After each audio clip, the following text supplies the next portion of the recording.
After surviving a fall into the river that everyone insisted was just an accident, I moved in with my daughter's family to recover. But the very next morning, my granddaughter quietly appeared beside my bed and whispered, "Grandpa, you need to leave this house." I asked her why. She squeezed my hand tightly, led me to the air vent in the wall, and said in a trembling voice, "Look." I leaned closer and peered inside, and froze when I saw something horrifying blinking right in front of my eyes. Welcome to our story.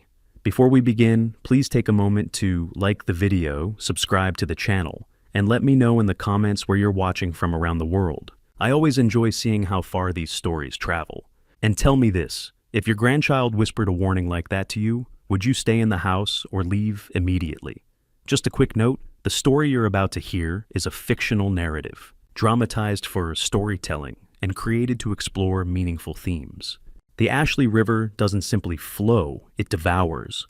When the icy current forced its way into my lungs, I understood something that chilled me more than the water itself. The man I had called my son for 5 years had finally stopped pretending to care whether I lived or died. My name is Dorian Rowan. I'm a 68-year-old retired architect with silver hair and a mind that still sees the world through blueprints and load-bearing lines. On that quiet May morning in 2022, I stood beside the Ashley River, unaware that the life I had built so carefully was about to be dismantled piece by piece. For most of my life, I believed in the logic of structure. At the university where I taught, I often told my students that a strong foundation is rarely noticed until the storm arrives. Only then do people realize what has been holding everything up. What I failed to see was the rot spreading quietly inside my own home. The Charleston Promenade had always been my refuge. The steady rhythm of water against stone calmed my thoughts, offering a predictable geometry to the day. The humid air was already thick that morning, carrying the sharp scent of salt and marsh water. Yet I felt strangely peaceful. I watched the early sunlight shimmer across the river's surface, and thought about the drafting table waiting for me at home. There were sketches spread across it, plans for a community center that still needed refinement. My life had always felt like a series of precise lines and reinforced beams. Even as age settled into my knees, my mind remained as sharp as a laser level. Then, a shadow fell across the path in front of me. Have you ever looked into the eyes of someone who sits at your dinner table and suddenly realized they might be calculating your funeral? That realization struck me only when Magnus Harlow. He stepped into view. Magnus was 41, dressed in expensive running gear that looked oddly polished against the quiet morning mist. As a hedge fund manager, he moved with the confident ease of someone used to controlling rooms and conversations. Standing there on the promenade, he looked vibrant and energetic, completely out of place in the stillness of my morning walk. He smiled when he approached me, but it was the kind of smile that only covered the surface. It never reached his eyes. "You look tired, Dorian," he said lightly, his voice carrying a tone of rehearsed concern that made the back of my neck prickle. "Maybe these walks are getting a little too much for someone your age." I turned to Harlow, him gripping the cold, rust-spotted railing that bordered the riverwalk. "I've never felt sharper," I replied evenly. My voice remained steady, the way a properly designed beam holds firm under pressure. "Can you say the same about your fund?" I had heard the rumors about his financial troubles, quiet whispers of heavy losses and failing investments. Small cracks in the empire he'd like to pretend was indestructible. But I didn't expect the atmosphere between us to shift so suddenly. His expression hardened. In that moment, the polite mask of the devoted son-in-law slipped, revealing something colder beneath. Then it happened. No warning, no argument, just a sudden shove. Gravity did the rest. The railing gave way beneath my weight, not because it was old, but because someone had tampered with it. The bolts had been loosened by hands that knew my routine. I plunged into the river with a brutal shock that stole the breath from my lungs. The Ashley River felt like a frozen grave. My soaked clothes dragged me down Harlow, as if the water itself wanted to claim me. Salt burned through my throat and chest as I struggled for air. I tried to fight up Harlow, clawing to Harlow the surface, but the current felt impossibly heavy, like a giant hand pressing me deeper into the dark silt below. My vision dimmed. The world began closing in. Then suddenly something grabbed my collar. A powerful arm hauled me up Harlow. Jim Rodriguez, a 28-year-old competitive swimmer, dragged me to Harlow the muddy bank. His lean, muscular frame moved with the strength and precision of someone used to fighting the water. His wetsuit dripped river water as he pulled me onto the shore. "Stay with me, sir. Breathe," he shouted urgently. I gasped violently, coughing river water onto the ground as my lungs fought to recover. My vision blurred between sunlight and shadows. Through the haze, I looked back to Harlow the promenade. Magnus was still there, but he wasn't rushing for help. He was checking his watch. Jim followed my gaze, his eyes narrowing slightly. "I saw him up there," Jim said quietly between breaths. "Someone was standing near you before you fell." But Magnus had already begun moving. By the time we looked again, his phone was pressed to his ear. His voice echoed across the water, loud and frantic. "Help, my father-in-law fell into the river. Please send an ambulance." The performance had already started, and I was far too weak to tell anyone the truth. The wail of the ambulance siren tore through the quiet morning like a jagged blade, but it wasn't the sound of approaching help that chilled me. It was the silence of the man standing above me. Magnus didn't run. He didn't panic.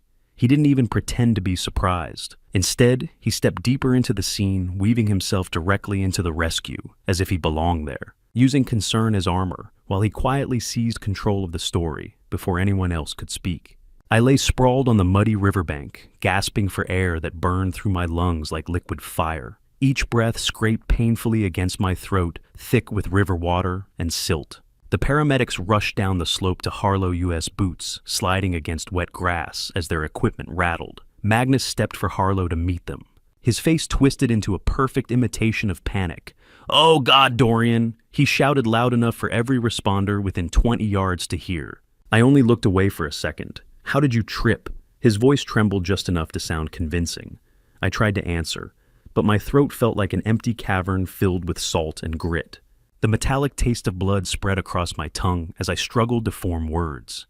Nearby, Jim Rodriguez stood beside the gurney, watching everything with narrowed eyes. The young swimmer who had pulled me from the river wasn't buying the performance. "He didn't trip," Jim said firmly, pointing a rough, calloused finger to Harlow, the promenade above us. I saw someone standing near him. For the first time, suspicion flickered in the air, but Magnus moved quickly. He stepped directly into Jim's line of sight, raising a hand to wave a medic closer. "Please, he's in shock," Magnus said urgently, his voice dripping with practiced grief. "Focus on his breathing. He's been unsteady lately." The words landed with surgical precision. Suddenly, the attention shifted from a possible attack to an elderly man who had simply lost his balance. A thick wool blanket was wrapped around my shaking body as the paramedics lifted me onto the stretcher. My muscles trembled uncontrollably, the cold digging deep into my bones. Inside, my chest rage burned hotter than the pain, but I couldn't speak. All I could do was lie there and watch Magnus steal the truth before it even had a chance to breathe. The ambulance ride felt like being buried alive inside a flashing metal coffin. Neon lights flickered overhead as the vehicle bounced down the road. The smell of ozone antiseptic and rubbing alcohol filled the cramped compartment, while the rhythmic thud of the tires against pavement echoed through my skull. And sitting beside me was the man who had just tried to kill me. Magnus leaned for Harlow, his shadow swallowing the flickering light. "Save your strength, Dad," he murmured softly, his voice calm and almost comforting. His face hovered inches from mine. "You're confused. Just breathe." His hand rested on my arm like a caring relative. I clawed weakly at his sleeve, my fingers scraping across the expensive fabric. Pushed, I croaked. The word barely escaped my throat, but the engine roared louder, drowning the sound. "He's unstable," one of the paramedics said, checking the monitor beside me. "Vitals are erratic." My terror was mistaken for medical distress. In that moment, I understood something horrifying. Imagine realizing the person who just tried to murder you is the same person the entire world believes is protecting you. The ambulance doors burst open when we reached Charleston Medical Center. Everything after that blurred together. Bright fluorescent lights stabbed at my eyes as hospital staff rushed around me. The smell of disinfectant flooded the air, while voices overlapped in a frantic chorus. They wheeled me through hallways that stretched endlessly beneath sterile white ceilings. Magnus stayed behind for a moment near the admissions desk. I could hear his voice drifting through the open trauma bay door as the nurses prepared my bed. "He's 68, Magnus explained gently. But lately he's been acting much older than that.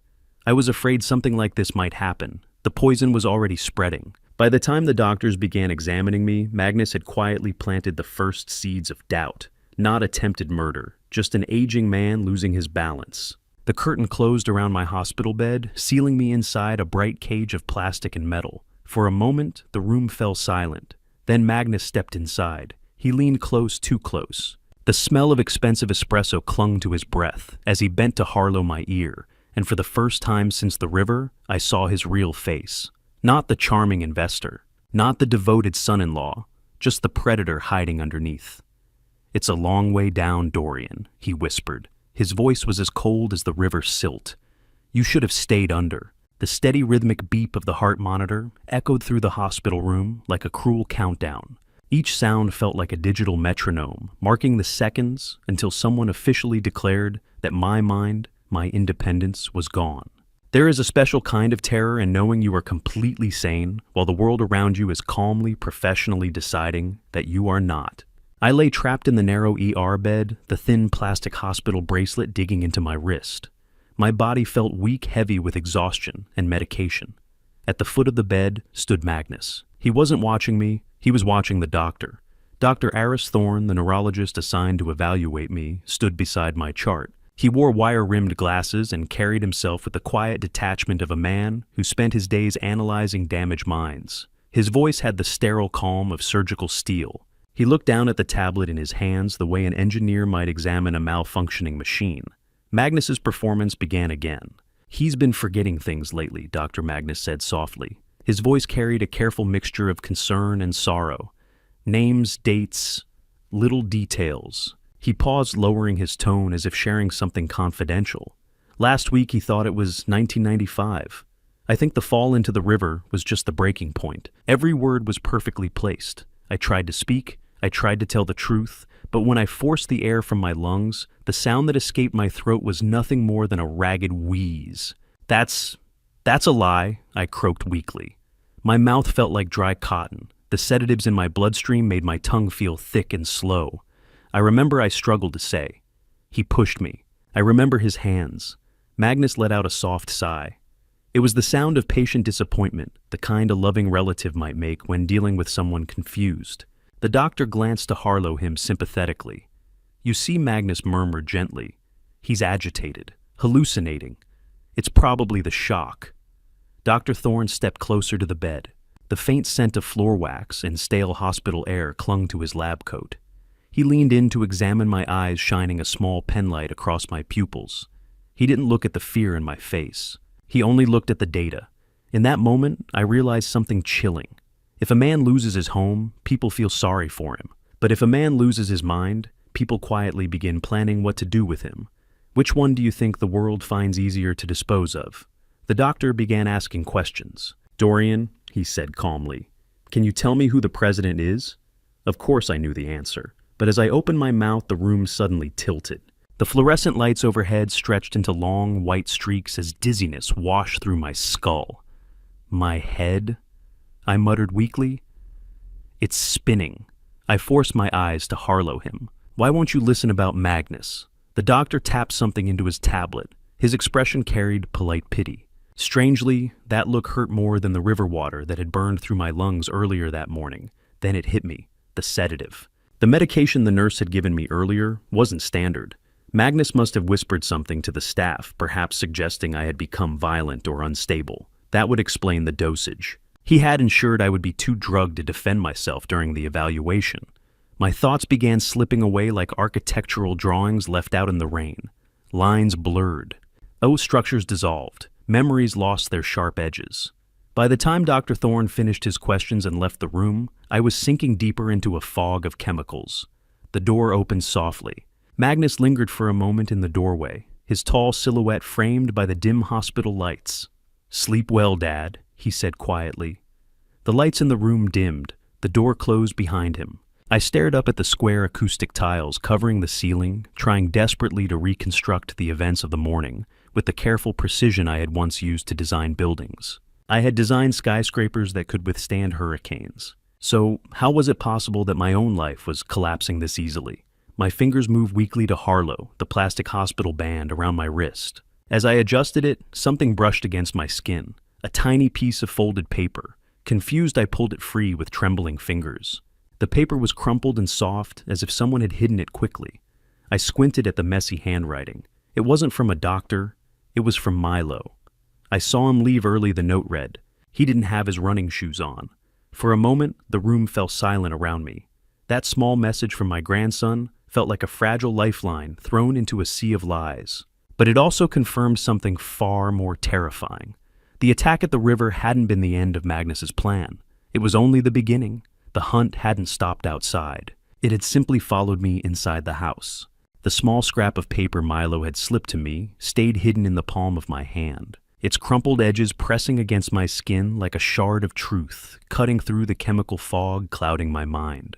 Most people associate freedom with discharge papers and hospital doors opening behind them. But the moment the orderly locked the wheels of my chair into place, I realized something unsettling. I wasn't being released. I was simply being transferred. The sharp scent of antiseptic clung to my clothes like a second skin, a reminder of the sterile walls that had just failed to protect me. Across the room stood my daughter, Celeste Harlow. At 40 years old, she carried herself with the careful polish of someone whose life revolved around appearances. As a successful interior designer, she curated spaces the way others curated art galleries. Even here, pacing across the hospital room, she looked as composed as one of her own projects. Yet the expression in her eyes betrayed something deeper, pity, and something that looked suspiciously like guilt. Her fingers moved nervously along the edge of a silk scarf wrapped around her neck, an accessory that likely cost more than my first drafting table. "I'm calling a cab," I said hoarsely. My throat still felt raw from the river water. "I'm going home." My house on Trad Street had stood in Charleston longer than most of the buildings around it. I had renovated every beam, measured every wall, restored every detail. I built that house with my own hands. "Celeste," I continued, "I'm going back there." She didn't even hesitate. "Dad, you almost drowned?" she replied softly, her tone carrying the artificial calm of someone speaking to a child. "The doctor says you're not fully oriented. You're coming to stay with us in Mount Pleasant." That was when I noticed the folder tucked inside her handbag. Legal documents. The words, "Temporary Emergency Guardianship," appeared across the top of the page. My stomach dropped. She had already filed the paperwork. My supposed confusion after the river had become the evidence needed to strip away control of my own life. The hospital gown draped over my shoulders suddenly felt less like clothing and more like a white flag, a forced surrender. Every brick I had laid in this city, every foundation I had built, reduced to a legal argument about my declining competence. I wanted to shout.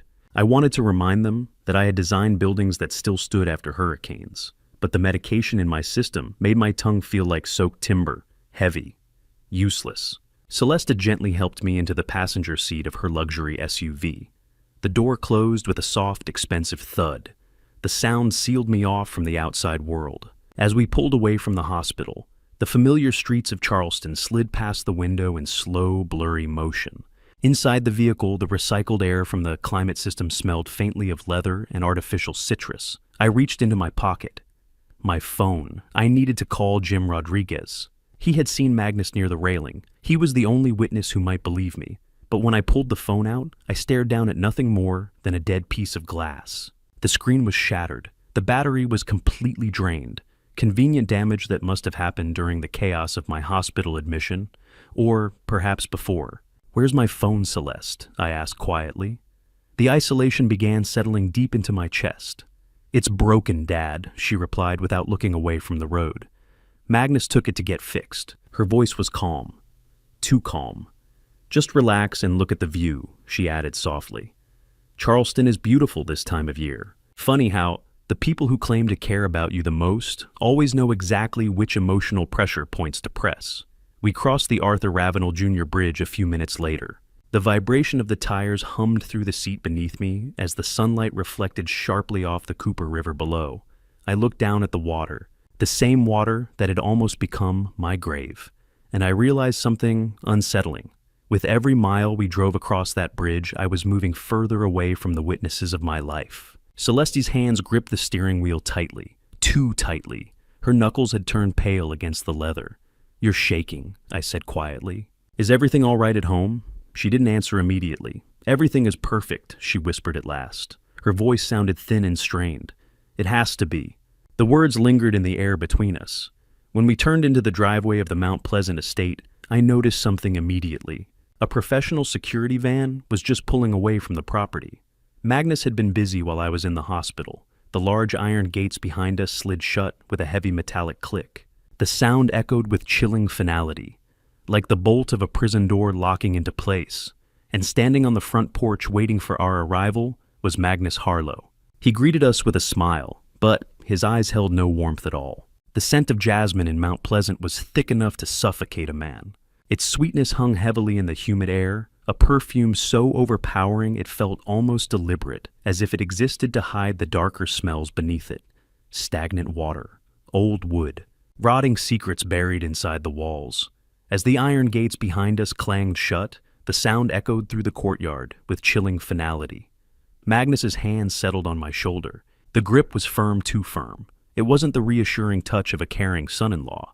It felt more like the possessive pressure of someone claiming ownership over property that now belonged to him. He guided me slowly to Harlow the house. We climbed the polished staircase together, passing the master suites on the second floor. Each room looked immaculate, every surface arranged with the careful precision that Celeste had built her career around. The house carried the unmistakable signature of her design work. Soft lighting, curated furniture, expensive textures that suggested calm and luxury. But none of it felt warm. It felt staged. Magnus continued leading me up Harlow until we reached the third floor. At the end of the hallway sat a converted attic room. "We thought you'd appreciate the privacy up here," Dorian Magnus said smoothly. His voice was as polished as marble, away from the noise of the kids. I stepped inside and slowly surveyed the space. Old habits die hard. Even after retirement, my architect's instincts automatically began cataloging every structural detail of the room. The ceiling angles, the ventilation, the molding, the wiring. Privacy, I said quietly. My gaze settled on the crown molding near the ceiling, or just a better viewing angle for those cameras. I pointed to Harlow the small lenses hidden within the decorative woodwork. They were discreet, high-end, almost invisible unless you knew exactly where to look. Magnus didn't even blink. He simply placed my small travel bag on a chair beside the bed. The chair smelled strongly of fresh paint. Too strongly. The sharp chemical scent caught in the back of my throat immediately. It was the unmistakable odor of industrial solvent, the kind used to strip old lead-based coatings. Strange choice for a newly renovated space. The fumes stung my nose and triggered the beginnings of a dull pressure behind my eyes. Exactly the kind of headache that could easily be mistaken for cognitive confusion. Exactly the kind of symptom Magnus would want documented. I stood there on the cold hardwood floor, feeling the house slowly tighten around me. It was a trap, not an improvised one, a carefully designed system. Magnus's hospitality reminded me of a velvet glove wrapped around brass knuckles. It looked gentle on the surface, but every time his hand touched my shoulder, I could feel the bruising weight of his real intentions. Later that evening, we sat around the dining table. "We value routine in this house," Dad Magnus announced calmly. "It helps everyone stay focused." The expensive steak on my plate was over-salted. The flavor coated my tongue unpleasantly as I studied the people seated across from me. My grandson Milo sat stiffly in his chair. At 12 years old, he already carried the same sharp gaze I once saw in my own mirror. Tonight his posture was rigid, his shoulders tight as if every muscle in his body was holding itself perfectly still. His eyes flickered occasionally to Harlow, the corners of the room. To Harlow, the security sensors. Beside him, 8-year-old Lark gripped her fork tightly. She wasn't looking at her plate. She was watching her father, and the look in her eyes held far more understanding than any child should ever possess. Focused on what Magnus, I asked calmly. The chemical haze from the attic room was beginning to cloud the edges of my thoughts. The next quarterly report, or the next accident. Celeste immediately lowered her gaze. Her silence was a structural pillar supporting Magnus's performance. The tension in the room vibrated like an electrical hum. Even the quiet ventilation system pushing air through the house seemed to echo the strain. Then I noticed something else. The door behind me, specifically the space where the lock should have been. A hollow indentation in the wood. The lock had been removed. I wasn't a guest in this house. I was an exhibit. After dinner, Magnus intercepted me in the upstairs hallway. He handed me a printed document, a schedule. The page outlined daily routines, cognitive exercises, rest periods, supervised walks. The layout looked eerily similar to a correctional facility timetable. "It's for your safety," Dorian Magnus said lightly. His smile never reached his eyes. "In case you wander during one of your episodes." He gestured casually to Harlow, my bedroom door. The missing lock had been replaced with a simple exterior latch. a latch that could only be controlled from the outside. I stepped into the room slowly. Behind me, the hallway cameras shifted with soft, mechanical clicks as they adjusted their focus. The sound followed me like a persistent insect. As I began to close the door, movement caught my attention. Down the hall, Lark stood quietly in the dim light of the nursery wing. She didn't wave. She didn't speak. Instead, she placed one finger gently against her lips. Then she pointed up Harlow. To Harlow, the ceiling. To Harlow, the metal ventilation grate above my bed. I followed her gesture and stared at the slats of the vent as the air system hummed softly through the house. In that moment, the truth settled heavily in my chest. I wasn't just being watched, I was being listened to. The nightmare didn't end when I opened my eyes that night. It simply changed shape. The freezing water of the Ashley River was gone, replaced by the suffocating silence of a house that seemed to be quietly preparing for my death. I lay awake in the attic room on the third floor, staring into the darkness. My lungs still felt heavy as if the river's silt had never truly left them. Each breath carried a dull ache that reminded me how close I had come to never breathing again. Above me, the metal ventilation grate hummed steadily.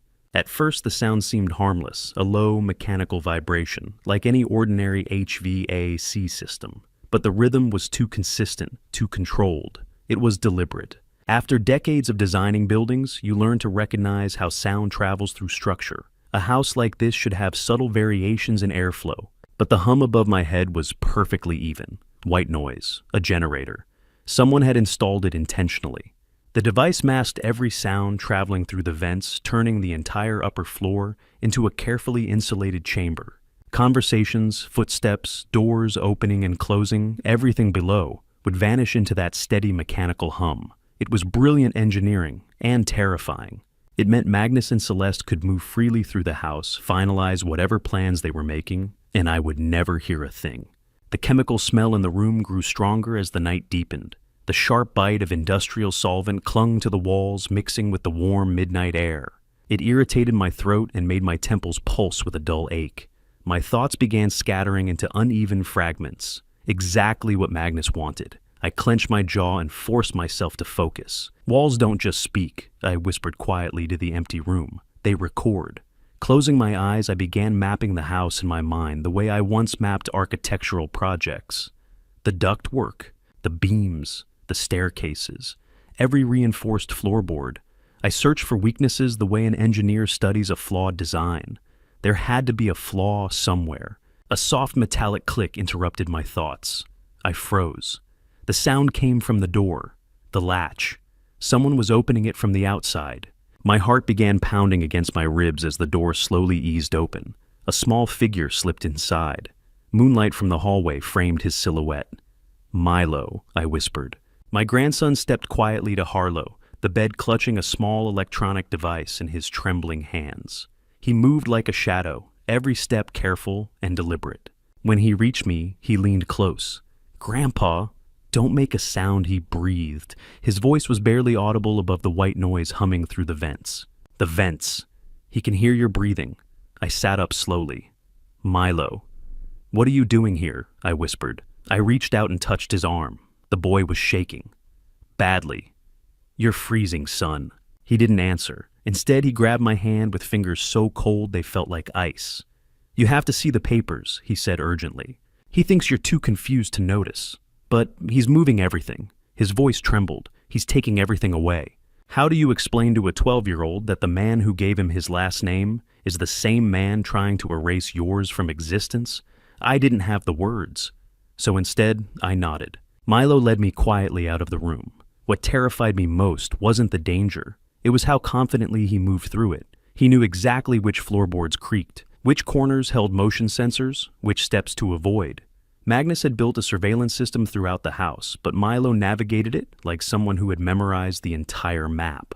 We moved through the dark hallway in silence, down the staircase, to Harlow, the second floor. Below us, the deep ticking of a grandfather clock echoed through the house. Each slow tick sounded like a heartbeat counting down our time. We stopped in front of a heavy mahogany door, Magnus's office. The door he kept triple locked. Milo reached into his pocket and produced a small key. "I took it from his gym bag," he whispered. My chest tightened. The boy slid the key into the lock. The metal turned slowly. The sound it made echoed like something ancient and final, not the sound of a door opening, the sound of a vault unlocking, or a grave being disturbed. "He stays in here every night until 4, Milo whispered. "We have 20 minutes. He pushed the door open carefully.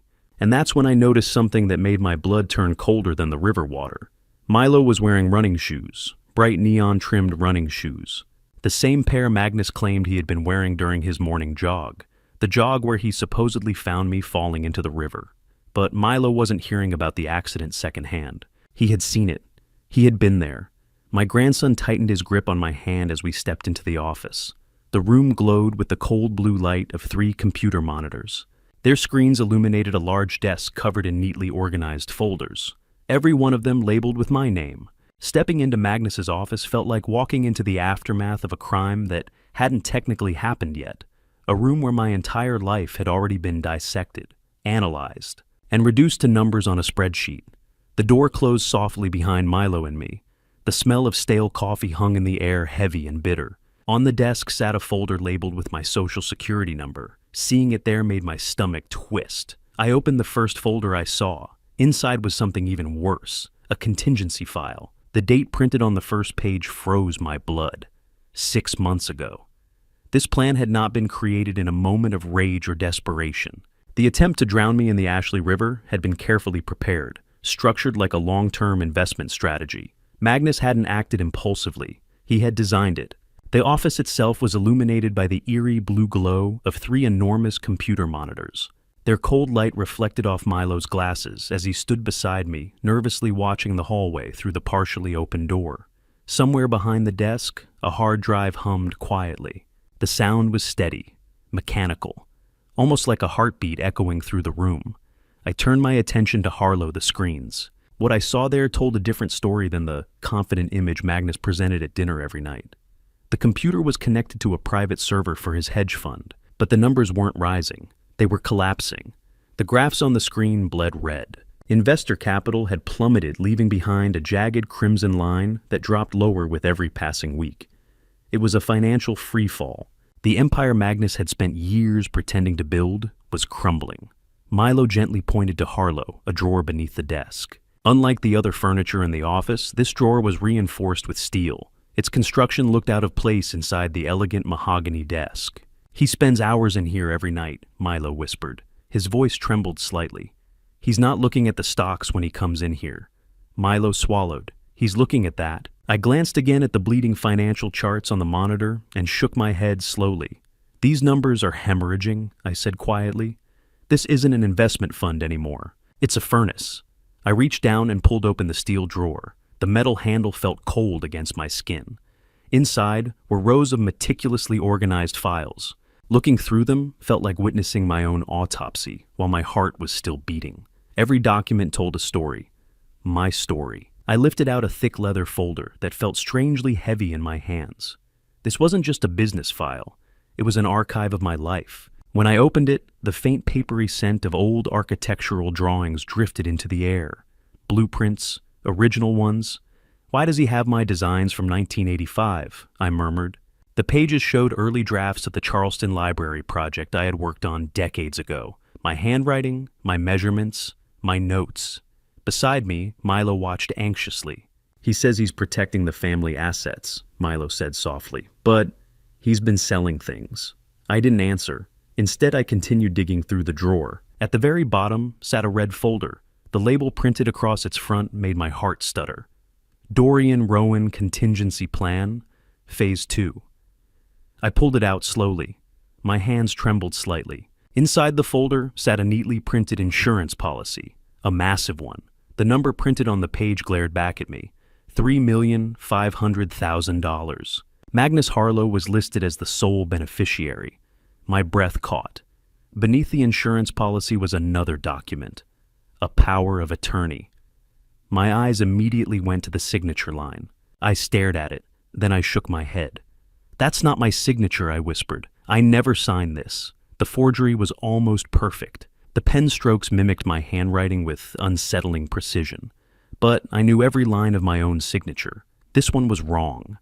My gaze moved to the bottom of the document. The notary seal was stamped in gold foil. The name printed beneath it drained the air from my lungs. Marcus Webb. The date of notarization made my hands begin to shake. It was the day before my wife Helen's funeral. That had been one of the darkest days of my life. I had barely been able to function. Magnus had disappeared from the house for nearly an hour that afternoon. At the time, I had assumed he was simply running errands. Now, the truth stared back at me from the paper. Marcus Webb. The name triggered a memory. Sudden. Cold. A man I had seen briefly at the hospital earlier that day, standing in the hallway beside Celeste. He hadn't been wearing a doctor's coat. He hadn't been medical staff at all. The realization settled heavily in my chest. My family hadn't simply fallen apart. It had been carefully engineered, rigged like a building scheduled for demolition, and Magnus had already pushed the detonator halfway down. The memory of the man Celeste had spoken to at the hospital, Marcus Webb, sent a chill through me that the office's air conditioning couldn't match. Marcus Webb. 52 was a man with the stillness of a maritime lawyer who knew exactly where the bodies were buried and how to keep them there. Have you ever found the price tag for your own murder hidden among the family photos? I dug deeper into the contingency folder, while Milo stood guard, his eyes darting to Harlow, the office door. The $3.5 million policy wasn't just a document, it was a blueprint for my liquidation. I traced the premium payments and found they were being funneled through a shell company linked directly to Magnus's failing fund. The accidental drowning rider would double the payout, a detail that turned my stomach. Grandpa, look at the dates, Milo whispered, his voice cracking. These withdrawals, they started the month Mom and Dad bought this house. I stared at a secondary ledger Milo had pulled from the stack. My daughter Celeste hadn't just been a passive observer. Her signature appeared on several withdrawal slips from my private retirement accounts totaling nearly $500,000. They didn't just want me dead, Milo. They've already started eating my ghost. The betrayal was a structural failure, a load-bearing wall of my life crumbling in real time. My rage was cold and calculating, an architect's anger at a sabotaged design. I turned the page and found something even more sinister, a structural survey of the Ashley River Promenade railing. 180 pounds, the exact weight of a man's life when measured by his son-in-law. The report included a marked section where the bolts had been corroded with acid to ensure they would give way under my exact weight. I recognized the architectural notations on the margin, the precise sloping script of someone who had used my own drafting tools to plan my execution. He used my own formulas to calculate my death. I whispered, the paper crinkling under my white-knuckled grip. Don't ever think your family won't kill you. Sometimes they just haven't seen the right balance sheet yet. The smell of ozone from the computer towers seemed to sharpen as I reached into the back of the drawer frame. My fingers brushed against a small, high-end digital recorder tucked behind the wood. I turned it on, the tiny rhythmic click sounding like a heartbeat in the silence. I heard my own voice from the hospital, but it was wrong. It was heavily edited, my words spliced together to make me sound incoherent and aggressive. Magnus had been manufacturing the evidence for my competency hearing, cutting my words, until I sounded like a man who had lost his grip on the world. That's not what I said, I told Milo, my eyes stinging. He's cutting the words out. I scrolled to the bottom of the digital files and found one dated months before the river. It was titled, Trial Run. My heart stopped. This wasn't the first time they'd tried. Grandpa, the light on the door, someone's coming. Milo hissed, his hand grabbing my shoulder. The red laser of the security sensor on the door frame suddenly blinked green, and the heavy thud of a footstep echoed in the hallway right outside. I shoved the recorder into my pocket, the cold sweat prickling at my hairline, as the shadow of a man fell across the frosted glass of the office door. Shadows don't just hide secrets. They breathe, and as the floorboard outside the office groaned, I realized the man who wanted my life was only inches away from ending it. The heavy thud of a footstep behind the mahogany door sent a jolt of adrenaline through my aged frame. I grabbed Milo by the shoulder, my fingers digging into his thin shirt, and pulled him to Harlow, the knee-hole of the massive desk. We scrambled into the narrow space, tucking our legs tight against the cold, unyielding wood as the handle turned with a sharp metallic click. The office door swung open, and the room was suddenly filled with the heavy, cloying scent of expensive bourbon and fresh mint. Magnus entered the room, the rhythm of his dress shoes on the floor sounding like a countdown. He didn't turn on the overhead lights, relying instead on the blue flickering glow of the computer monitors that reflected off the dark walls like a digital haunting. I held my breath, my lungs burning from the effort, as his silhouette hovered directly above our hiding spot. "Don't breathe, Milo," I whispered in a voice so faint it was barely a thought. "Just be a shadow." I could hear the sharp rhythmic thud of what I imagined was Magnus's heart, though it was likely just the blood rushing through my own ears. He reached for a mouse, the clicking sound amplified in the absolute silence. "Just a few more days, Dorian," I heard him mutter to the empty air, his voice a low, gravelly vibration. "Then we can finally balance the books." He checked a single notification on the screen, his fingers tapping a restless beat on the desk surface just inches from my head before turning and leaving as quickly as he had arrived.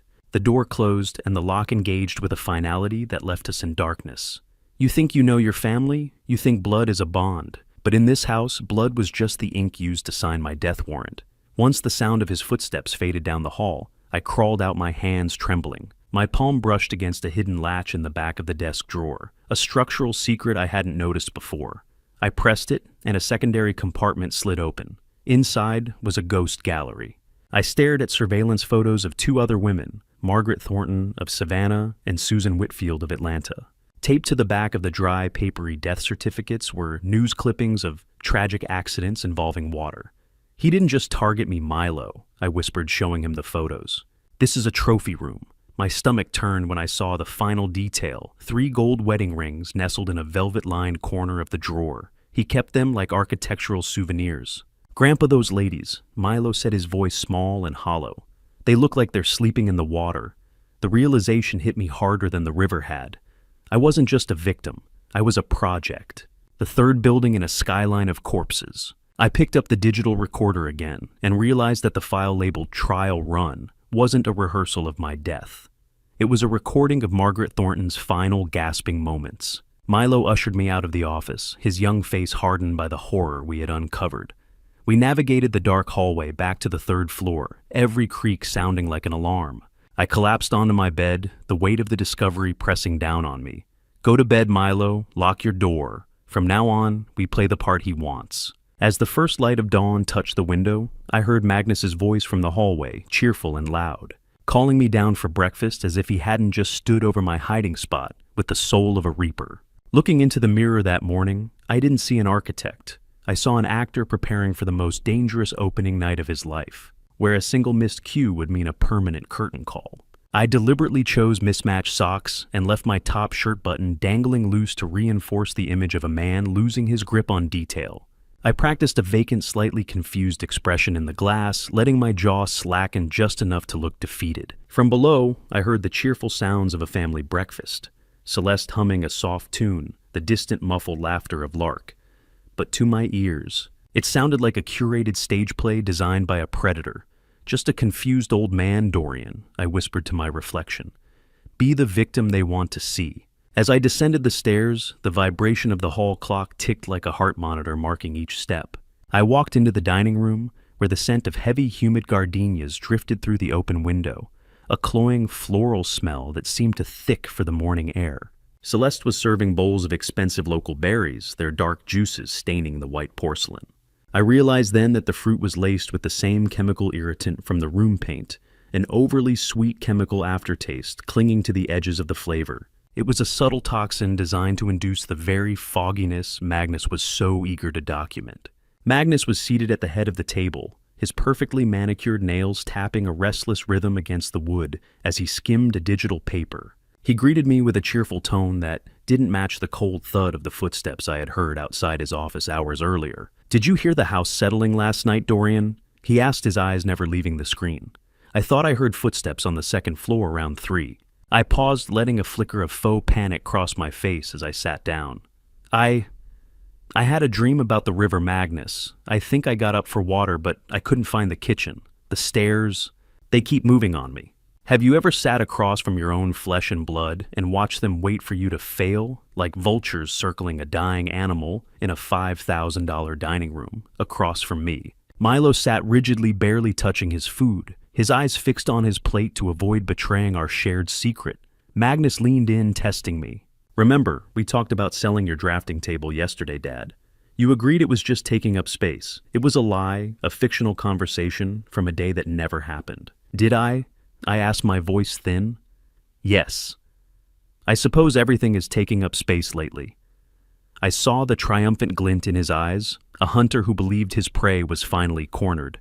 He was recording me. Every stutter, every staged lapse. I was building his case with every breath. As Magnus stood to leave for work, he handed Celeste a small digital device. I recognized instantly it was the recorder from the office, and it was already running, capturing my every confused word.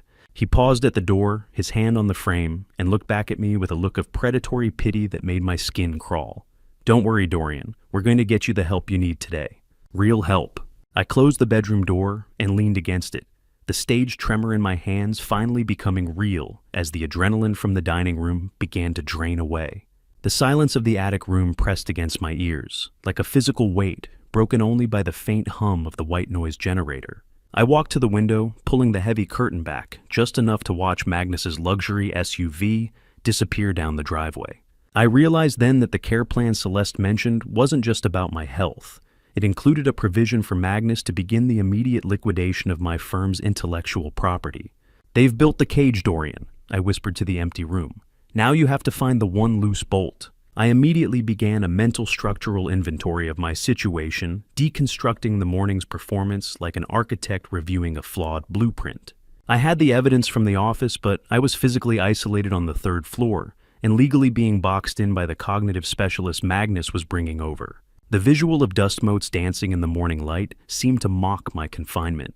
I reached into the secret compartment of my suitcase and pulled out a small velvet pouch. I could still smell the cedar from the trunk where it usually sat. I pulled out my wife, Helen's wedding ring, the cool, smooth weight of the gold, an anchor in my trembling palm. Grief is a heavy stone, but if you hold it right, it becomes a weapon. I turned the band over in my fingers, remembering the 45 years we spent building a life together in Charleston. This ring represented more than love. It was the physical anchor of the integrity Magnus was trying to steal from me. "I promised you I'd look after her. Helen," I muttered, my voice cracking. "But how do I save a daughter who's helping the man holding the knife?" I recalled the values we had instilled in Celeste, and the crushing guilt of not seeing Magnus's predator nature sooner threatened to overwhelm me. He isn't just taking my money, he's erasing the legacy I spent decades constructing. You never know the true strength of a structure until you try to tear it down. Magnus was about to find out exactly how deep my pilings went. I realized that my foundation was still solid, far stronger than the hollow greed he was built upon. I went to put the ring back, but my fingers brushed against something else in the bottom of the velvet pouch. Hidden inside, I found a small handwritten note from Helen, written shortly before she died. "Don't let our daughter lose her way in the shadows," it read. My heart stopped. She had suspected something about Magnus even then, a mother's intuition sensing the rot before the architect saw the cracks. I tucked the note away, my eyes hardening with a clarity that the sedative fruit couldn't touch. "A building only falls if the foundation is weak," I told the shadows. Mine isn't. I straightened my shirt, the tremor in my hands vanishing as a cold, calculating resolve took its place. The sharp, rhythmic knock on my door wasn't Milo's soft tap. It was the heavy, confident rap of someone who owned the room I was standing in. The metallic click of the latch echoed like a hammer strike, signaling the end of my temporary peace. My daughter didn't enter the room like a child coming to see her father. She entered like an inspector, evaluating a building already marked for demolition, her eyes scanning the walls as if searching for evidence that my mind had begun to crumble. The old hinges creaked as the door slowly opened. The sound echoed through my chest. Celeste stepped inside the room she had helped transform into a carefully disguised prison. She carried a small tea tray in both hands. The porcelain cups rattled softly against their saucers, creating a fragile, nervous rhythm that filled the silence. Her voice followed a moment later, soft, measured, carefully rehearsed. "Dad, we know you miss Mom," she said gently. She placed the tray down on the bedside table with the graceful precision of someone used to performing calm. "But you're seeing things that aren't there," she paused. "You're frightening the children." The faint scent of lavender perfume drifted through the air, mixed with the sterile sharpness of antiseptic soap. It felt nothing like the warm, spontaneous comfort my daughter once carried with her. This version of Celeste sounded like someone reading from a script. As she poured the tea, something slipped from her designer handbag. A manila envelope slid to the floor. It landed open. For a brief moment, I saw what was inside. Glossy photographs. 2 women, both strangers to me. They were smiling in the pictures, posing at charity galas and yacht clubs beneath elegant chandeliers. Before I could look closer, Celeste bent quickly to retrieve the envelope. But I had already noticed the writing on the back of one photograph, a short, handwritten message. They trusted him, too. The color drained from Celeste's face as she shoved the envelope back into her bag. "It's nothing, Dad," she said quickly, "just some old client files." Yet her hands shook so badly that the teacup rattled loudly against its saucer. Someone had been warning her, but she was either too frightened or too involved to acknowledge it. I slowly pushed myself upright in the bed. Helen's note still rested in my pocket, its presence warm against my leg like a small burning coal. "I miss her every second, Celeste," I said quietly. "But grief doesn't make a man imagine a hand shoving him into a river." She didn't react, not even a flinch. Instead, she leaned slightly closer, her eyes filled with a deep, sympathetic pity. The kind of pity reserved for someone already being mourned. She began talking about the months following Helen's death in 2020, about the emotional strain, about the loneliness. Slowly, carefully, she began suggesting that my mourning had evolved into something else, something permanent, a cognitive collapse. In that moment, I understood. She wasn't speaking as my daughter. She was repeating Magnus's script, every word, every argument. She had become the soft edge of the blade designed to cut me away from my own life. There is a unique pain in watching your own child weaponize the love you carry for your dead wife. Grief had become the lock on my prison door. As Celeste lifted the teapot again, the sleeve of her silk blouse slid back slightly. A new watch sparkled on her wrist. Diamond-studded, expensive. I recognized the design instantly. I had seen the purchase listed on Magnus's financial statements in his office. The money had come from my retirement account, blood money. Celeste noticed where I was looking and quickly pulled her sleeve back into place. She changed the subject immediately. "You remember the brunch we had 6 months ago?" she asked. "You didn't come?" Her voice carried quiet accusation. "You forgot completely." I said nothing, but inside my mind the pieces clicked together. They had been documenting everything, every missed appointment, every small mistake, every moment of grief. They had built a record of my supposed decline long before Magnus pushed me into the river. "Magnus says it's complex bereavement disorder," Celeste continued softly. "He's just trying to protect your legacy." I looked directly at her. "Is that what we're calling it now?" I asked calmly. "Protecting a legacy by locking the air inside a cage." She looked away, beautiful, perfectly composed, like fresh drywall covering a wall already rotting from the inside. Downstairs, the grandfather clock ticked loudly in the foyer. Each heavy second filled the silence between us. Celeste cleared her throat. "A cognitive specialist will be here within the hour," she said. "You just need to cooperate." She lifted the teacup to Harlow me. "Just tell the doctor the truth, Dad. Tell him how tired you feel." Then she stood. As she turned to Harlow, the door she reached for the small velvet pouch sitting on the nightstand. Inside was Helen's wedding ring. "I'll hold on to this," she said, "so you don't misplace it again." I watched her walk out of the room. My heart hardened quietly into something stronger than grief, something sharper. The door closed behind her with a soft click. A moment later, I noticed something she had forgotten. A single printed document rested on the chair beside the bed. I picked it up slowly. A symptom log. My eyes scanned the handwritten notes across the page. The handwriting wasn't Magnus's. It belonged to Marcus Webb. 3 words had been underlined: "Triggers Helen, the firm, the river." Beneath them sat one final instruction: aim for high agitation. The war for my mind had already begun, and the enemy was already inside the house. The professional brisk footsteps on the porch signaled the arrival of someone who intended to finish what the river had started. But for now, I had other ruins to inspect. I pocketed the symptom log, the paper feeling like a cold stone against my thigh, and descended to the kitchen. The room was bright, filled with the cheerful hum of a sub-zero refrigerator and the expensive aroma of dark roast coffee. But as I stood in the doorway, I realized I was looking at a theater of theft where my own daughter was the lead actress. Celeste was busy organizing a delivery of artisanal groceries, her movements sharp and jagged. I saw a stack of past due notices for the children's private school tuition hidden inside a heavy French cookbook, the red ink standing out against the white paper like a fresh wound. It seemed the financial collapse was closer than even Magnus's office files had suggested. I watched her for a moment, noticing the designer shoes she tried to hide behind the marble island and the new espresso machine that likely cost more than my first car. Her materialism had made her the perfect clay for Magnus to mold into a criminal accomplice.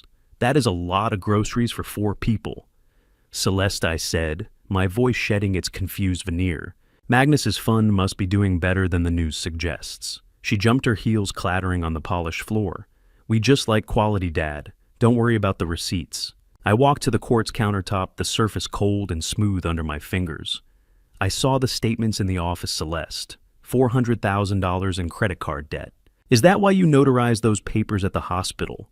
She froze her face, turning a sickly translucent pale. You were snooping. How dare you? You are supposed to be resting, not acting like a spy in my own home. She was a structure under immense stress, the load-bearing walls of her conscience, bowing under the weight of a lifestyle she could no longer afford.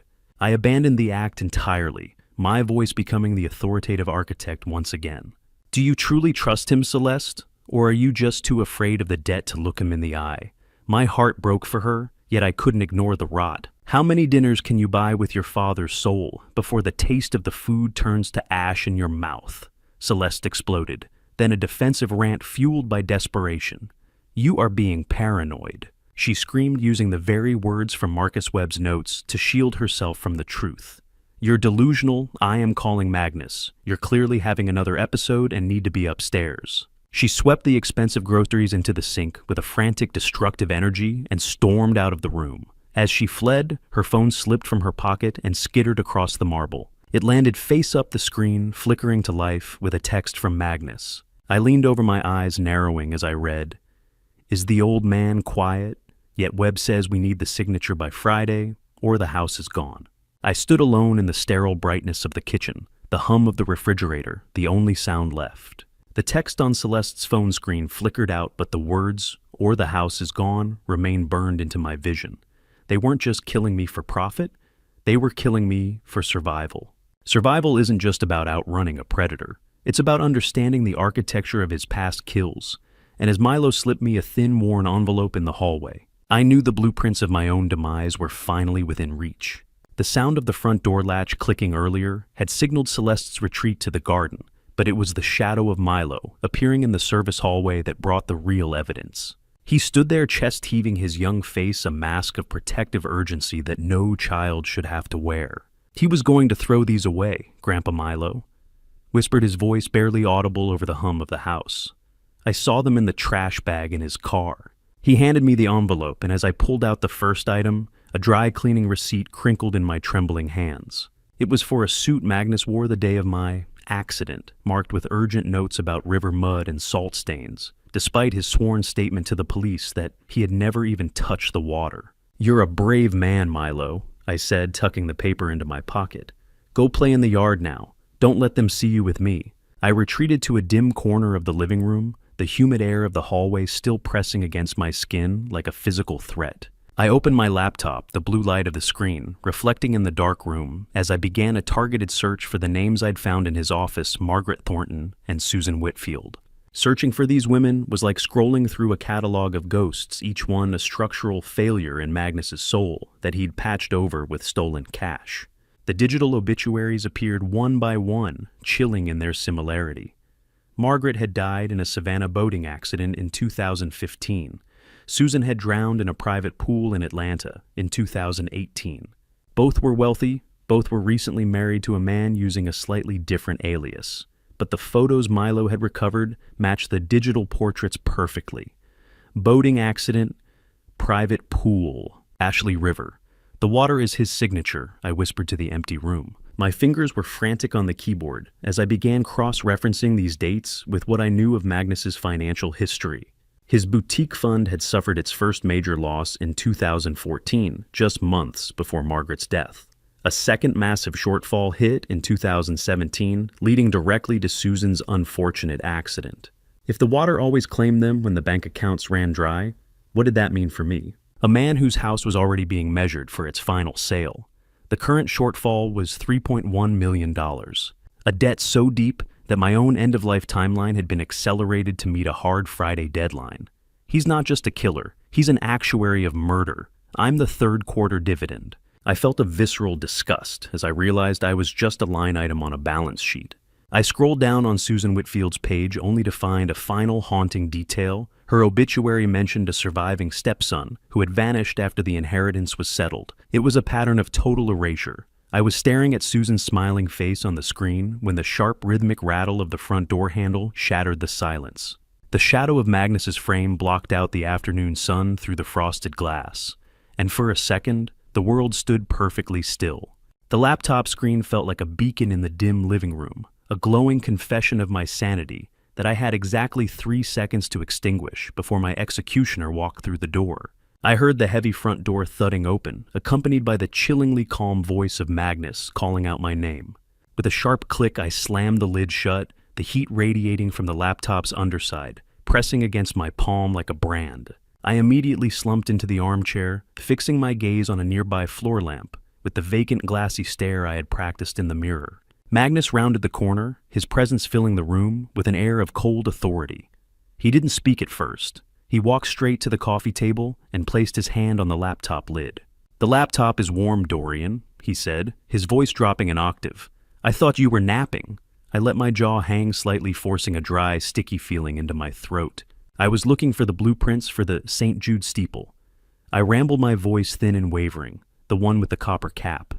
"Do you have the copper, Magnus? We need it for the foundation." He looked at me with a mixture of suspicion and a darkening, predatory patience. His voice was like sandpaper on a fine mahogany finish, grating destructive and determined to strip away every layer of my dignity until nothing but the raw, vulnerable grain remained. "Celeste said you were shouting about money in the kitchen," he said, circling my chair like a wolf. "That's not like you, Dorian. It sounds like agitated paranoia." I looked at him, blinking slowly. "Money?" I asked, tilting my head. I was asking about the gardenias. They smell like the hospital, don't they?" I realized then that he wasn't just guessing. He had a remote access app on that laptop. He had seen my search history into Margaret and Susan in real time. That was why he was home early. He wasn't here to check on me. He was here to accelerate the end. A luxury sedan crunched over the gravel driveway, pulling up to the house, an hour ahead of the scheduled appointment. Have you ever seen your own death warrant being pulled out of a stranger's trunk, disguised as a real estate sign? I watched through the window as a man in a charcoal suit unloaded a "for sale" sign, the sharp metal stakes glinting in the afternoon light. The house was already on the market, and I hadn't even been declared incompetent yet. "The doctor is early," Magnus said, his smile sharpening into something lethal. "He's a private consultant recommended by Marcus Webb. He's very thorough, Dorian. He'll see right through the foundations." Through the window, I watched as a second man in a navy blazer stepped out of the sedan, pulling a heavy wooden stake from the trunk. It wasn't medical equipment, it was a real estate sign. The polished placard read, "Historic Charleston Property, coming soon," with a glossy photo of my Trad Street home. Magnus was already marketing my house, liquidating my life before the ink on the competency papers had even dried. The audacity was breathtaking. He hadn't just planned my death, he'd already spent the inheritance. The sign's metal stakes glinted in the afternoon sun like grave markers, a visual countdown to the moment I would be declared legally dead while still breathing. I felt a surge of panic-driven adrenaline. The dry cleaning receipt was still in my pocket, a physical piece of evidence that would destroy me if the consultant searched me. I had to pivot, and I had to do it now. The smell of expensive leather and rain on the consultant's coat seemed to drift into the room even before he entered. Magnus's hand clamped onto my elbow with the strength of a vice, pulling me to Harlow the study. "Time for your checkup, Dorian. Try to be coherent, your future depends on it." I allowed myself to be led, my mind racing to find a hiding place for the truth, while my body played the part of a crumbling ruin. The study door closed behind me with a sharp click that echoed like the bolt of a prison cell.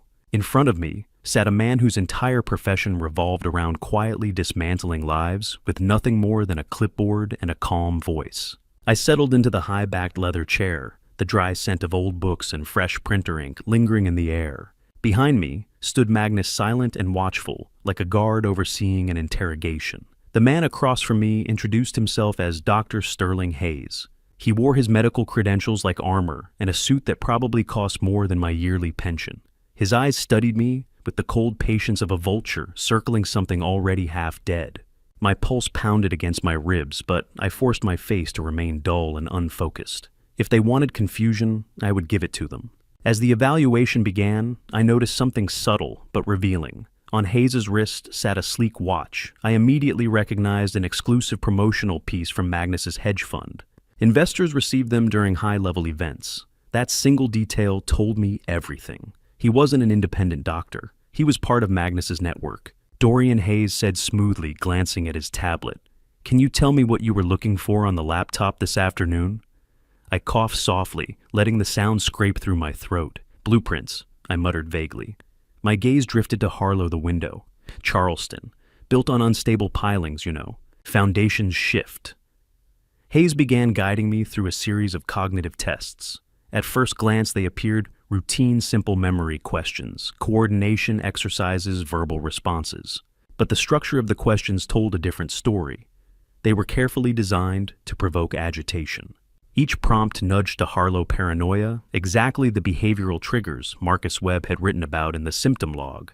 Every time Hayes tapped a note into his tablet, I could almost feel the invisible walls of my confinement rising higher. During one coordination test, I had to adjust my jacket sleeve. As I moved, the dry cleaning receipt Milo had slipped into my pocket nearly slid into view. My stomach dropped. I reacted instantly, nudging the paper with my shoe beneath the heavy mahogany desk, just as Hayes leaned for Harlow.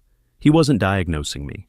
He was measuring the height of the cage he planned to seal around me. His stethoscope touched my chest next. The metal felt cold and invasive. "Your eyes are quite bloodshot, Dorian," he observed calmly, leaning closer. "Are you having difficulty sleeping in this new house?" Of course he knew the answer he wanted. Evidence of instability, evidence of medication, evidence that I could no longer care for myself. "The paint," I murmured slowly, letting my voice wander. "It has a certain weight to it." My eyes drifted again. When someone is paid to believe you're insane, arguing your sanity only proves their point. So I did the only thing left. I let him believe he was winning. My attention shifted to the watch ticking quietly on his wrist. Each second felt like a countdown.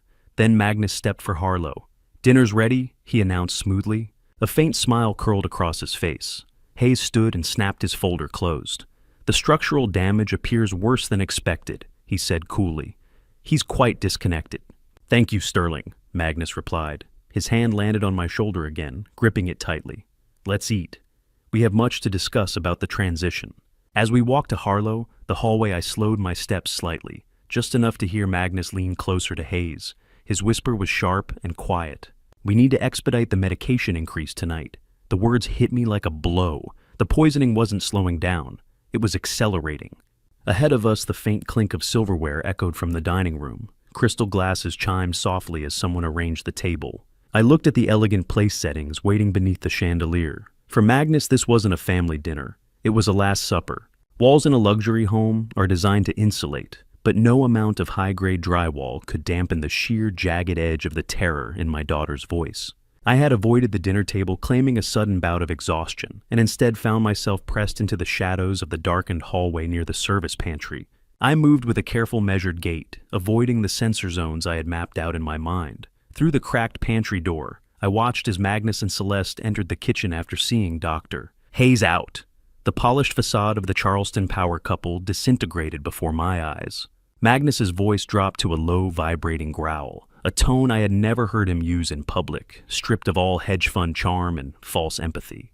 "You're getting soft, Celeste," he hissed, and I could hear the vibration of the heavy kitchen door closing behind them. "I saw your hand shaking when you poured his tea." Magnus revealed then that he had been secretly recording Celeste's confessions of guilt as insurance, proving he never intended for her to be his partner, but merely his fall guy if the architecture of his lies ever collapsed.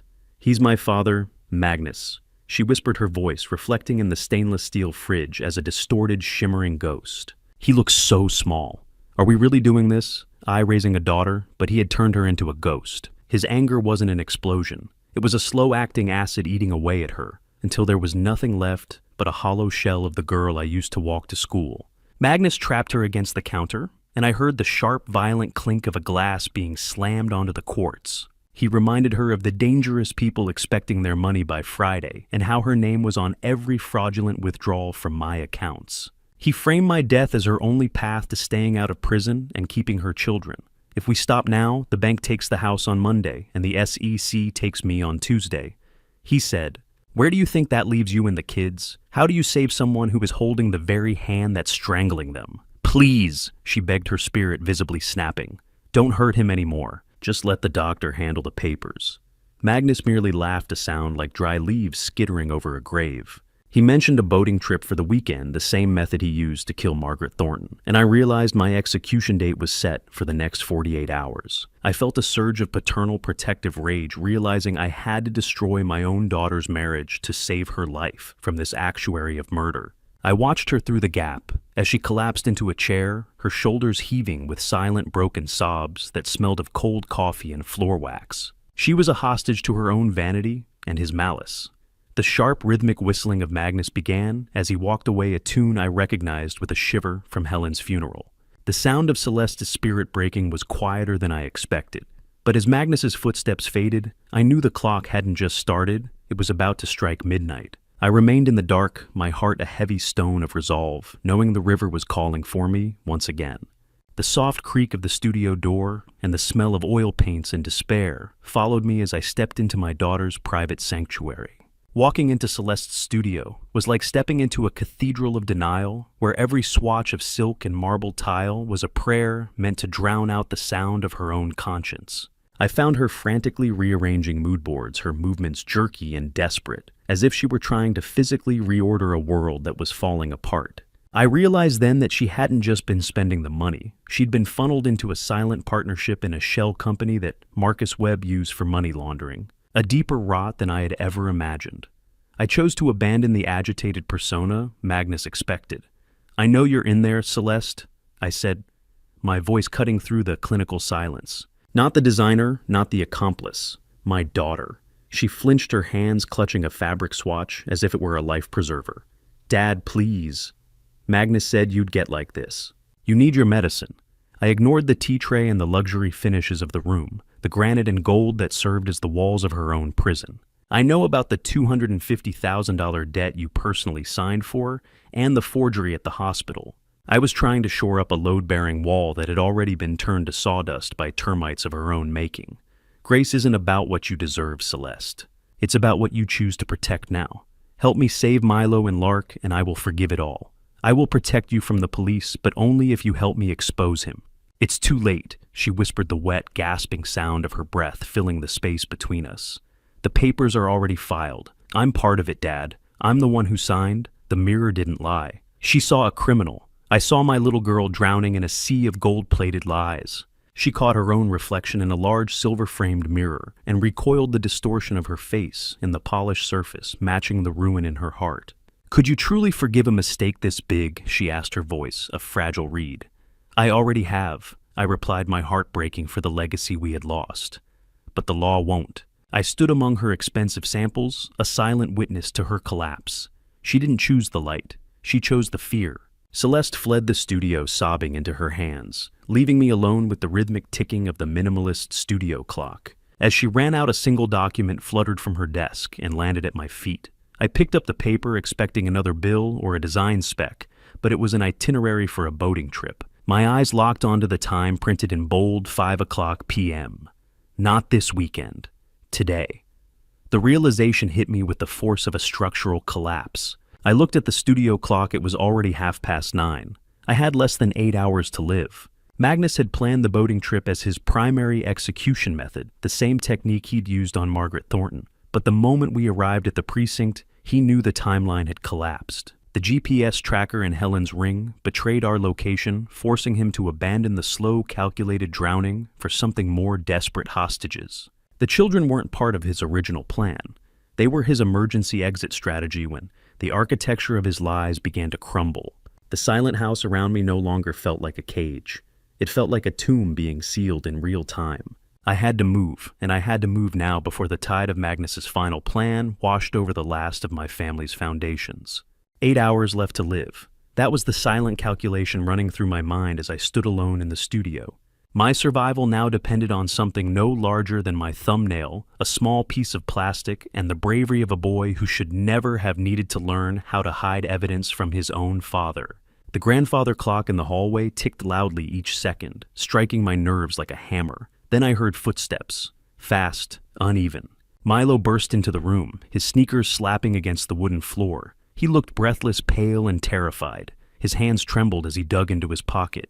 "I found it, Grandpa," he whispered. He placed a rugged USB drive in my palm. The faint smell of dust and damp drywall clung to his hair. It was hidden in the office. Inside a hollowed-out book, he continued quietly. The emails? They've been planning the boating trip since before the river. For a moment, I simply stared at him. A wave of fierce, protective love surged through me, mixed with a colder emotion. Rage. You did well, Milo, I said softly. Then I lowered my voice. Listen carefully. If something happens to me today, you must get this drive to Jim Rodriguez. I reached into my drafting kit and pulled out the small tablet I had been hiding. The screen flickered to life, casting a pale blue glow across the room as I inserted the drive. The files opened instantly. What I saw made my chest tighten. Legal documents, contracts, emails, every one of them drafted by Marcus Webb. The evidence revealed something even worse than legal fraud. Marcus Webb wasn't just Magnus's lawyer. He was Magnus's brother. This wasn't just corruption. It was a family conspiracy. Together they had constructed a systematic plan to dismantle everything I had built in my life. My architectural firm, my investments, my estate, even my death had been calculated. I scrolled through the documents slowly. One email confirmed Magnus's intention to settle a massive high-interest debt using the payout from my life insurance policy. My death had already been budgeted. They've already spent my life twice over, I murmured. Milo stood quietly beside me. How many files does it take to document the betrayal of a father? I said softly. The answer was chilling. Not many. Suddenly I heard the sound of tires outside, gravel crunching, a vehicle pulling into the driveway, Magnus's SUV. The timeline was collapsing. I couldn't risk keeping the drive with me during the upcoming evaluation or whatever trip Magnus had planned next. My eyes scanned the studio walls. Then I saw it, a structural support beam hidden behind the wall paneling. Quick, Milo, I whispered sharply, under the header beam. They'll never think to search the structure. With Milo's help, I slipped the USB drive behind the steel support and secured it in place with a magnetic strip from my drafting tools. The small device disappeared into the frame of the house, hidden within the bones of the building itself, a flash drive, a digital grenade, powerful enough to destroy Magnus's empire, but only if I lived long enough to detonate it. As I stepped back from the wall, a notification suddenly appeared on the tablet screen. My blood ran cold. Magnus had installed a GPS tracker inside my wedding ring, the same ring Celeste had taken earlier for safekeeping. They weren't just controlling my life. They were tracking my movements through the last piece of Helen I still carried. The house wasn't a home anymore. It was a cage. Every sound, every movement, every memory, mapped and monitored. My fingers hurried across the tablet screen as I tried to shut it down. Footsteps approached the studio door. Closer. The handle began to turn. The heavy mahogany door creaked softly, almost like a warning. I looked down. The tablet was still in my hand. Panic surged through my chest. Light from the hallway spilled slowly into the room, widening across the floor like a spotlight exposing a crime scene. I moved quickly. The tablet disappeared beneath a pile of silk fabric samples spread across the work table. My heart pounded violently against my ribs. Then I turned to Harlow the door. The latch clicked open. I shoved the tablet beneath a stack of old blueprints a heartbeat. Before the door slammed open, my pulse hammering against my ribs, like a trapped bird sensing the cat's shadow. Magnus entered the studio, his tailored silhouette blocking out the hall light. His eyes cold and restless, immediately began a surgical scan of the room, looking for Milo or any misplaced thread of evidence. "You're wandering again, Dorian," he said, his voice carrying that smooth hedge fund arrogance I had grown to loathe. "This isn't your room." I let my mouth hang open slightly, assuming the vacant mask of the drifting elder. The headers. "They're steel, aren't they?" I rambled, gesturing to Harlow the structural beam, where the USB drive was hidden. "Good for the weight. Very good for the weight." He sneered, checking the temperature of the air, as if he could sense my panic. Just then my phone, which Milo had miraculously recharged in secret, vibrated in my pocket. I realized then that Detective Morrison wasn't just calling about the railing. Jim Rodriguez had actually filmed the push on his phone, but was too afraid to come for Harlow until he saw Magnus's SUV again. The phone's vibration felt like a lightning strike in a room made of dry timber, dangerous, unexpected, and the only thing that could clear the air. I pulled it out with cold, slick fingers and answered. "Mr. Rowan. This is Detective Morrison. We found traces of acid on the bolts. We need to talk." Detective Morrison's voice was like seasoned oak rough solid and carrying the weight of 20 years of Charleston's darkest secrets. My heart leaped, but I saw Magnus stepping to Harlow the doorway, leaning against the frame to listen. Yes, I remember the water, I croaked, keeping my tone vague and confused. It was so cold. Have you ever held a conversation knowing that every word you spoke was a brick being laid in the wall of your own defense? I could feel Magnus's predatory gaze on my back, a physical pressure. I knew I had to schedule a meeting without alerting him to the fact that I was fully sane. Tomorrow at 9, I asked the detective, making it sound like I was talking to an architect. Yes, the blueprints, I'll be there. I hung up my hand, trembling as I turned to face my son-in-law. Who was that? Dorian Magnus asked, his voice a low, vibrating threat. You shouldn't be taking calls alone. Just a man. Asking about the blueprints, I replied, staring past him. He said the railing was broken. I saw then what he was carrying in his left hand, a pair of heavy-duty bolt cutters.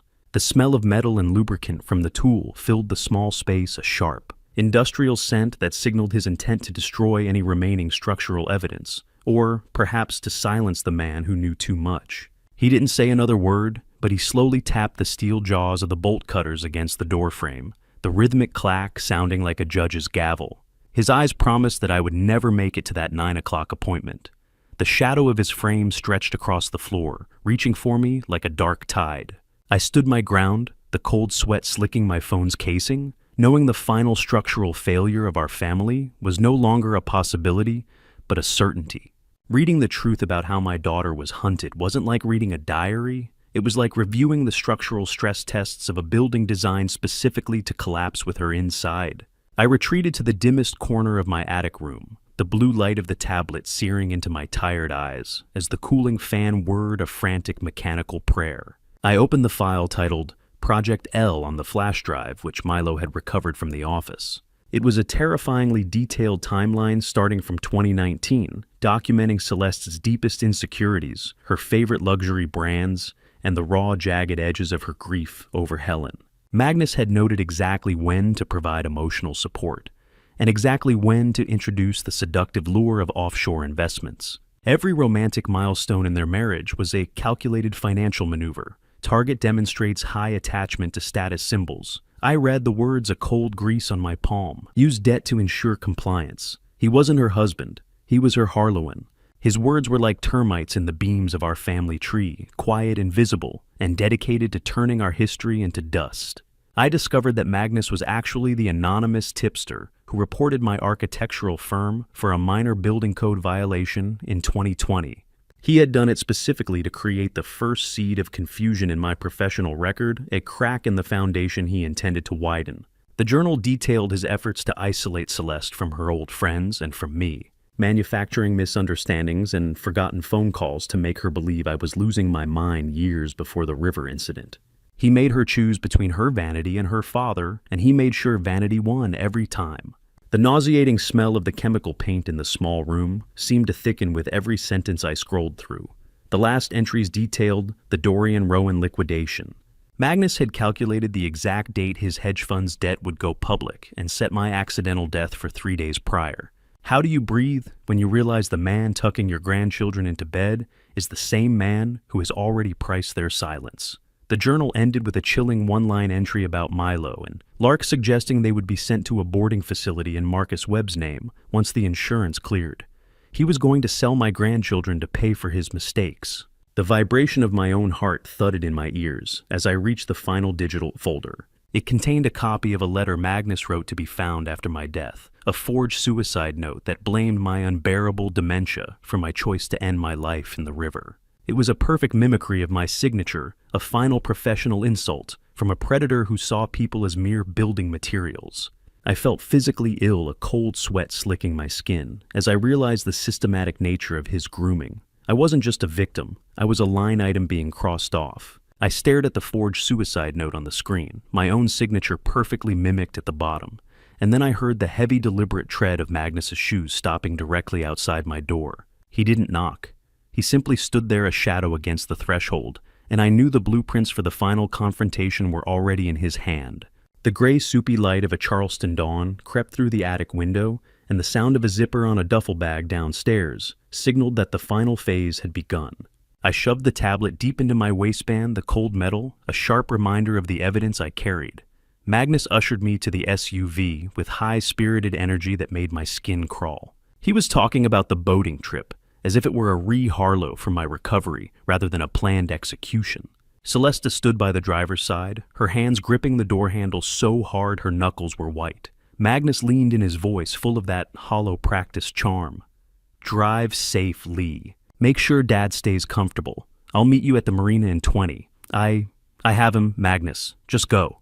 She whispered, her eyes red-rimmed and hollow. I noticed then that she had already packed a run bag for herself and the kids weeks ago, hidden beneath a spare tire cover, proving she had been subconsciously preparing for Magnus's turn to Harlow violence.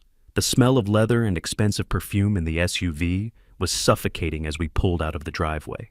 I watched Magnus in the rearview mirror, standing with Marcus Webb as they watched us depart. For a few miles, the only sound was the rhythmic clicking of the turn signal. Then, as the vibration of the Ravenel Bridge began to thrum through the tires, I dropped the mask. "I know about the note, Celeste," I said, my voice steady and clear. "He wrote a suicide note in my handwriting. He was never going to let you keep the children." She gasped, nearly swerving into the next lane, as the sun reflected off the harbor water with a blinding glare. The Ravenel Bridge felt like a tightrope stretched over an abyss, and Celeste was the one swaying in the wind while I held the only safety line left.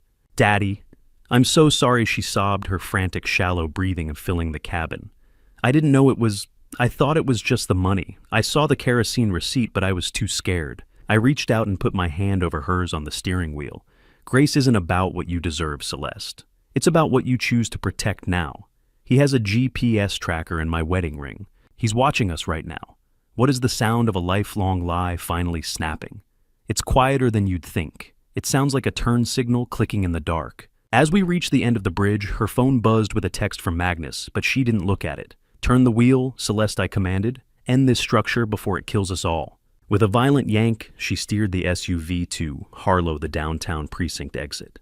"Tell them everything," she whispered, "even the parts that send me to jail." As we pulled into the police station parking lot, I felt a surge of grim relief. Jim Rodriguez's truck was already parked near the entrance, indicating the swimmer had arrived to deliver the video evidence of the push. Celeste killed the engine and rested her forehead against the wheel, her body shaking with the weight of her choice. "He's going to kill me for this, isn't he?" she asked, her voice a hollow whisper that broke the last of my heart. But before I could answer, my phone vibrated with a violence that made my entire body jolt. The unknown number flashed across the cracked screen. My thumb hovered over the decline button, but something an architect's instinct for structural failure made me answer. The voice that filled my ear wasn't Magnus's smooth hedge fund charm. It was the raw, stripped-down sound of a man whose empire was collapsing in real time, and he was looking for someone to bury in the rubble. "Hello, Dorian." Magnus said, his voice a low, vibrating threat that made the hair on my arms stand up. "I hear you've been having conversations with people who don't understand our family's business." The cold, metallic taste of fear flooded my mouth as I realized he knew we were at the precinct. The GPS tracker in Helen's wedding ring had betrayed us. I could hear the rhythmic sound of traffic in the background, the distinctive whoosh of Highway 17, and I knew he wasn't at the marina. He was mobile hunting. "Magnus," I said, keeping my voice steady despite the hammer of my pulse. "If you're calling to apologize for the river, you're a few weeks late." His laugh was a dry, rattling sound that carried no humor. "Apologize, no, Dorian. I'm calling to give you a choice. You can stop this investigation, or you can keep playing detective, and we'll see how well you swim when the current is twice as strong." The threat was clear, but it was the background noise that made my blood freeze. I heard a child's voice, Lark's high-pitched giggle, and the distinctive electronic chime of a school bell. "Where are you, Magnus?" I demanded, my voice rising. His silence was a physical weight pressing against my chest. "I'm exactly where I need to be, Dorian. Just remember, foundations crumble faster when you remove the wrong support beam. Think about which beams you're willing to lose." The line went dead, leaving only the hollow echo of his threat hanging in the air. I looked at Celeste, her face drained of color. "He's at the school," I whispered. "He's taking the children." We burst through the precinct doors, Celeste screaming for Detective Morrison as I recounted the call. The smell of jasmine from the garden outside mixed with the acrid taste of adrenaline as Morrison immediately radioed dispatch. The call wasn't just a threat. It was a declaration of war, and the battlefield was about to expand beyond anything I had anticipated.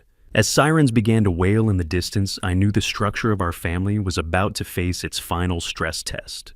The smell of the precinct was a mixture of floor wax and stale coffee, a sterile scent that felt like the first breath of clean air I'd taken since the river had tried to claim me. I walked through the heavy glass doors with Celeste, the cold air-conditioned draft in the interview room, raising the hair on my arms. Detective Morrison greeted us in a windowless space, his face set in a grim mask. I didn't waste time on tears. I started with structural proof. I laid out the dry cleaning receipt with its telltale river silt and the symptom log containing Marcus Webb's handwritten triggers. Morrison revealed that Jim Rodriguez's video didn't just show the push. It showed Magnus returning to the railing 10 minutes later with a vial of acid to finish dissolving the bolts. I'm an architect detective. I know how to read a failure.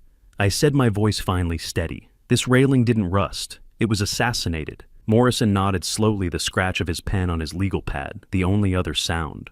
You've brought me a lot more than just a bad memory, Mr. Rowan. I reached into my pocket and produced the ruggedized flash drive.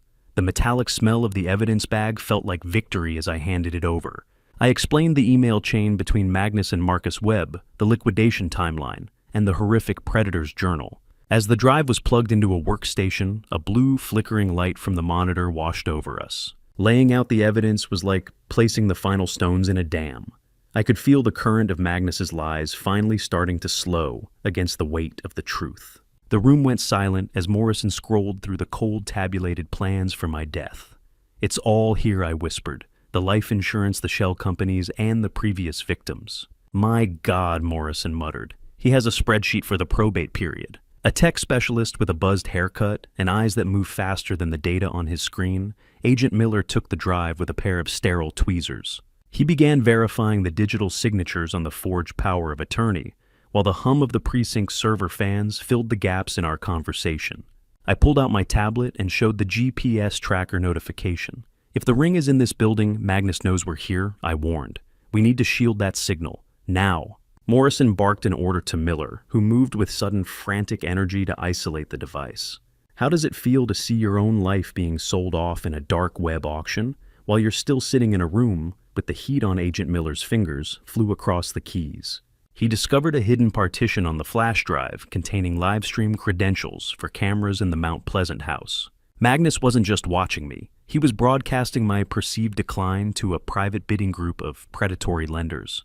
Morrison stared at the live camera feed from my bedroom in Mount Pleasant, his face draining of color. My heart stopped as he checked another screen, one tracking the movement of Magnus's own vehicle.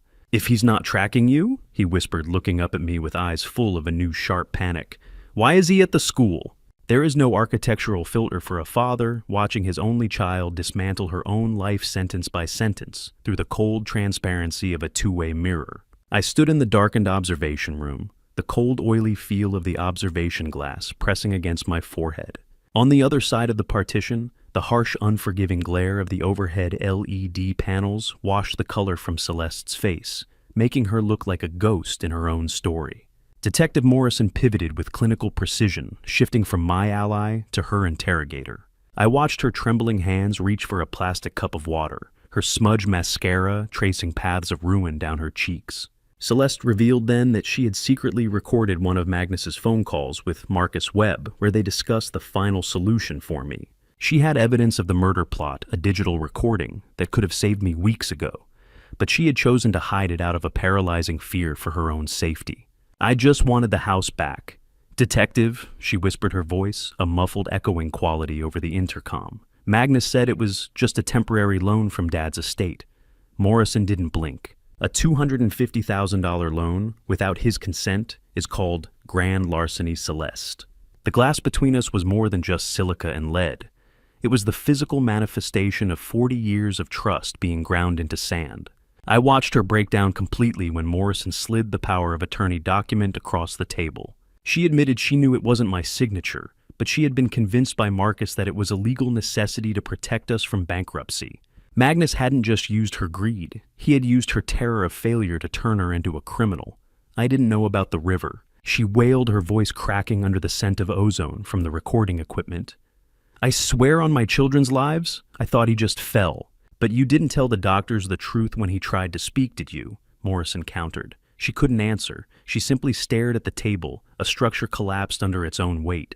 How do you hold the hand of someone who used your own signature to write your obituary? I wanted to reach through the glass to pull her back to the girl who used to sit on my drafting stool. But that girl was gone.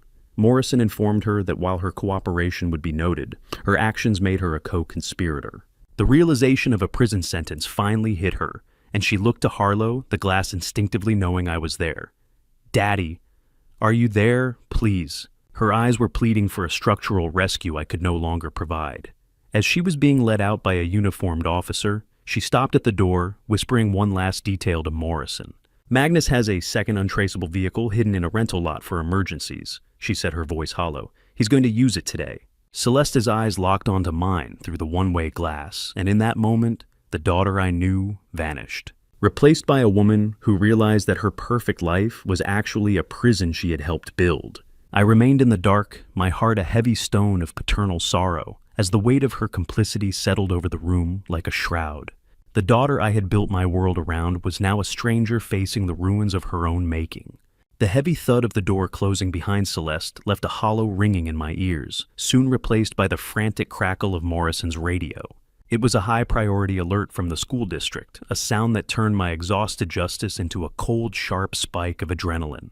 I stood in the precinct command center, the sharp, stinging smell of fresh printer ink from the newly issued warrants clinging to the air. Detective Morrison's face was grim as he signed the official papers for Magnus Harlow and Marcus Webb.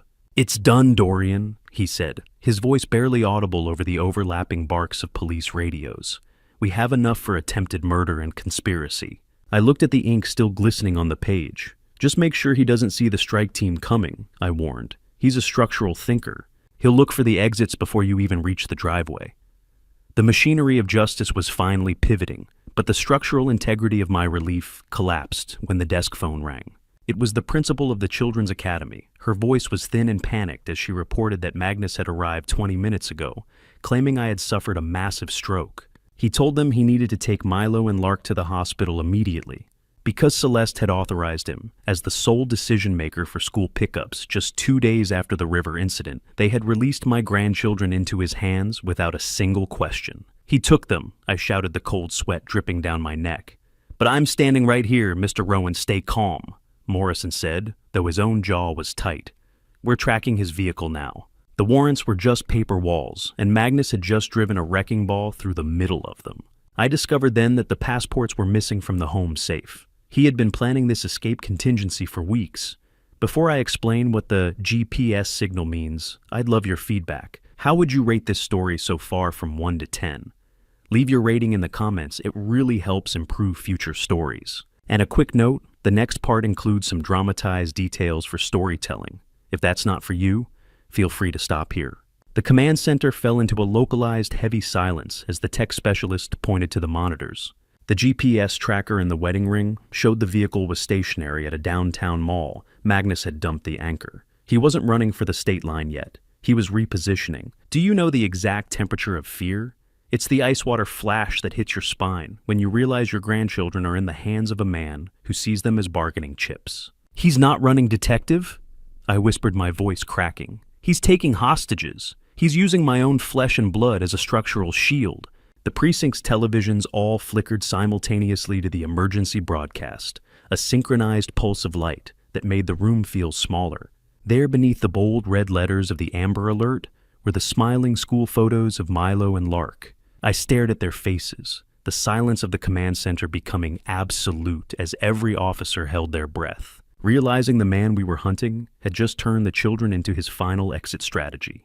The flickering fluorescent lights of the precinct felt like a strobe effect, freezing my daughter's face in a jagged sequence of screams that no amount of luxury or lies could ever silence again. Celeste collapsed in the middle of the squad room, her high-heeled boots slipping on the linoleum as she screamed for her children with raw rhythmic sobbing that tore through the clinical quiet. I gave them to him. She shrieked, her voice a whirlwind of grief and self-loathing. I signed the papers that let him take them. Detective Morrison moved to restrain her, his face a grim mask. "Celeste, look at me," he barked, voice cutting through hysteria. "We need the plate number of that rental car. Focus." I watched from the sidelines, realizing my daughter was finally broken, but the cost of her clarity was the very lives of my grandchildren. The precinct doors slid open, and a bike courier in sweat-stained spandex entered, looking confused by the chaos. He had a package addressed to the architect. Morrison intercepted it inside. Wrapped in a blueprint of the Mount Pleasant estate was Milo's digital watch screen, smashed and frozen at 3 p.m. The sharp metallic scent of blood on the watch glass hit my nostrils. "He sent this to taunt me," I whispered, heart thudding. As Morrison tilted the watch, I saw a tiny bloody fingerprint. It wasn't from Milo, the size was wrong. It was from Lark. My brave little girl had fought back. But it was the soft electronic chime of an iPad notification that cut through the noise like a bell in a cathedral. Agent Miller's head snapped up from his workstation, eyes widening as he stared at tracking software. "We've got something," he said, voice sharp with urgency. "It's coming from a cellular-enabled iPad registered to Emma Harlow." The room fell silent except for server hum and distant police radios. I pushed through the cluster of officers, heart hammering, as I leaned over Miller's shoulder. "What does it say?" Miller's fingers flew across the keyboard, pulling up the notification.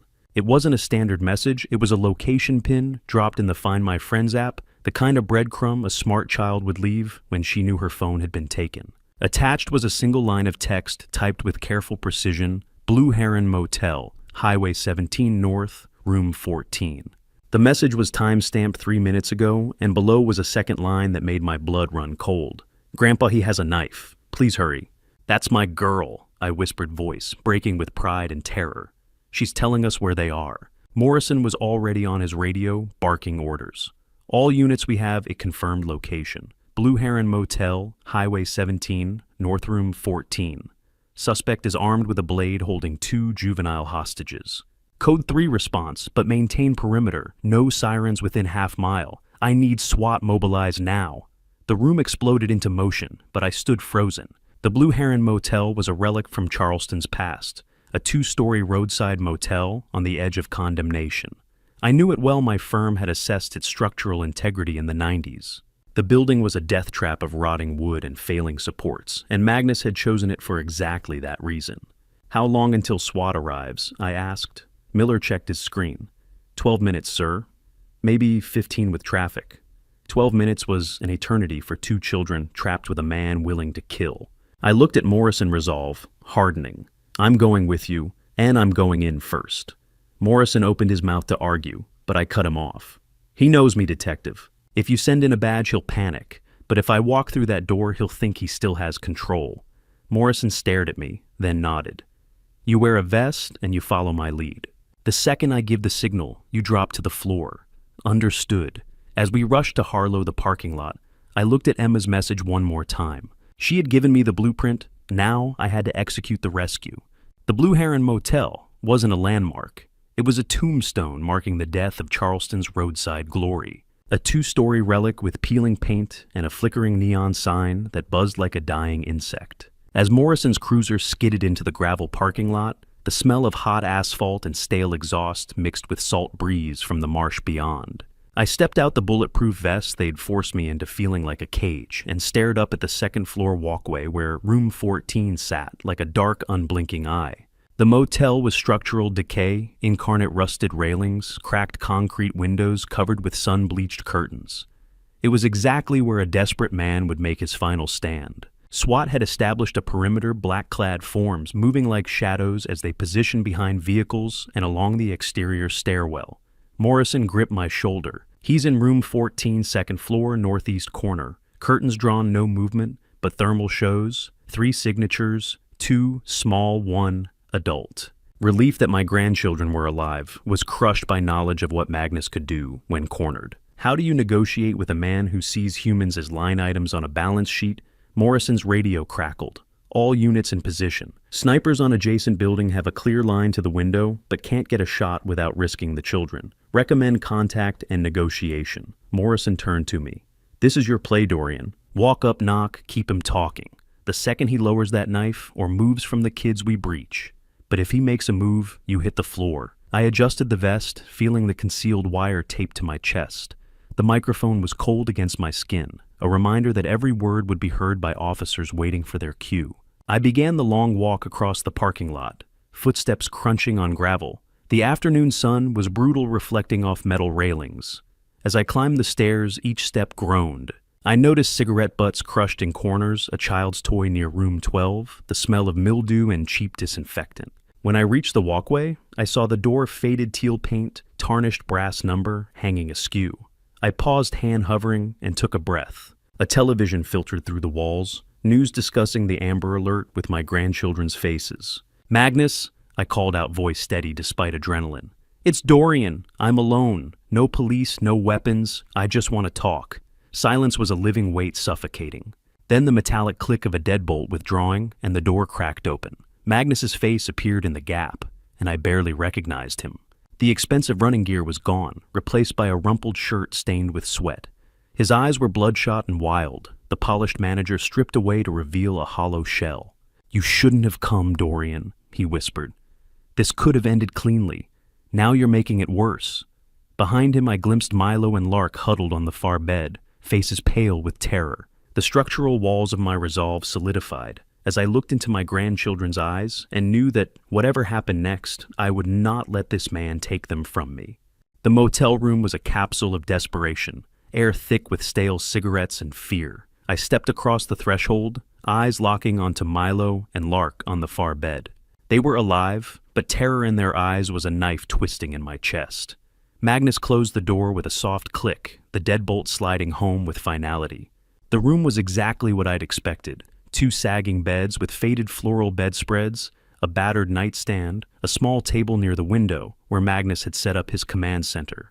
His laptop displayed live news coverage, and beside it lay a hunting knife with a 6-inch blade gleaming under fluorescent light.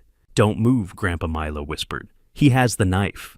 I raised my hands, slowly, palms out. I could feel the wire pressing against my chest microphone, picking up every word from Morrison's team outside. "I'm not here to fight you, Magnus. I'm here because you called me to the river once, and now I'm calling you back to dry ground." Magnus's laugh was bitter and hollow. "Doesn't have to end, Dorian. It already ended. The fund is gone. Marcus is gone. Celeste's testimony destroyed everything. All I have left is leverage." He gestured to Harlow, the children with the knife blade catching light sickeningly. I took a careful step closer, positioning myself between Magnus and the kids. The floor creaked, a reminder that this structure, both building and situation, was on the verge of collapse. "You think they're leverage?" I kept my tone conversational. "Magnus, they're your stepchildren. You tucked them in, went to their school plays. Somewhere you must have felt something." His face twisted. "I felt bored, Dorian, like I was babysitting someone else's mistakes while waiting for the payout. Do you know what it's like to smile at a child when all you see is a decimal point?" The casual cruelty hit like a physical blow, but I stayed calm. I needed him talking, giving SWAT time to position.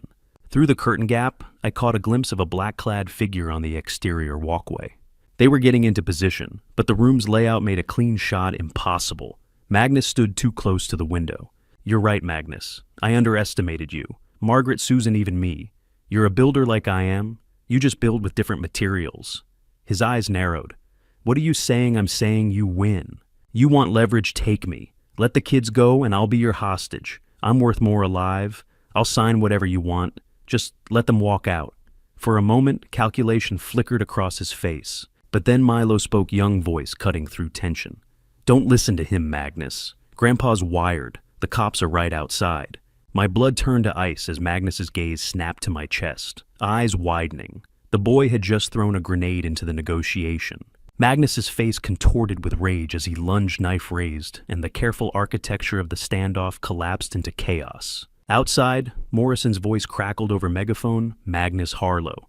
This is Charleston Police. Release the hostages and surrender. You are surrounded." Boots thundered up the exterior stairs, and I realized the breach was coming, whether we were ready or not. The fluorescent light flickered, casting jagged shadows, and I saw Magnus's eyes lock onto mine with terrible clarity. He wasn't going to surrender. He was going to take as many down as he could. Time didn't slow. It fractured into 1,000 jagged pieces. Magnus's lunge was a blur, the hunting knife arcing through stale air with lethal intent.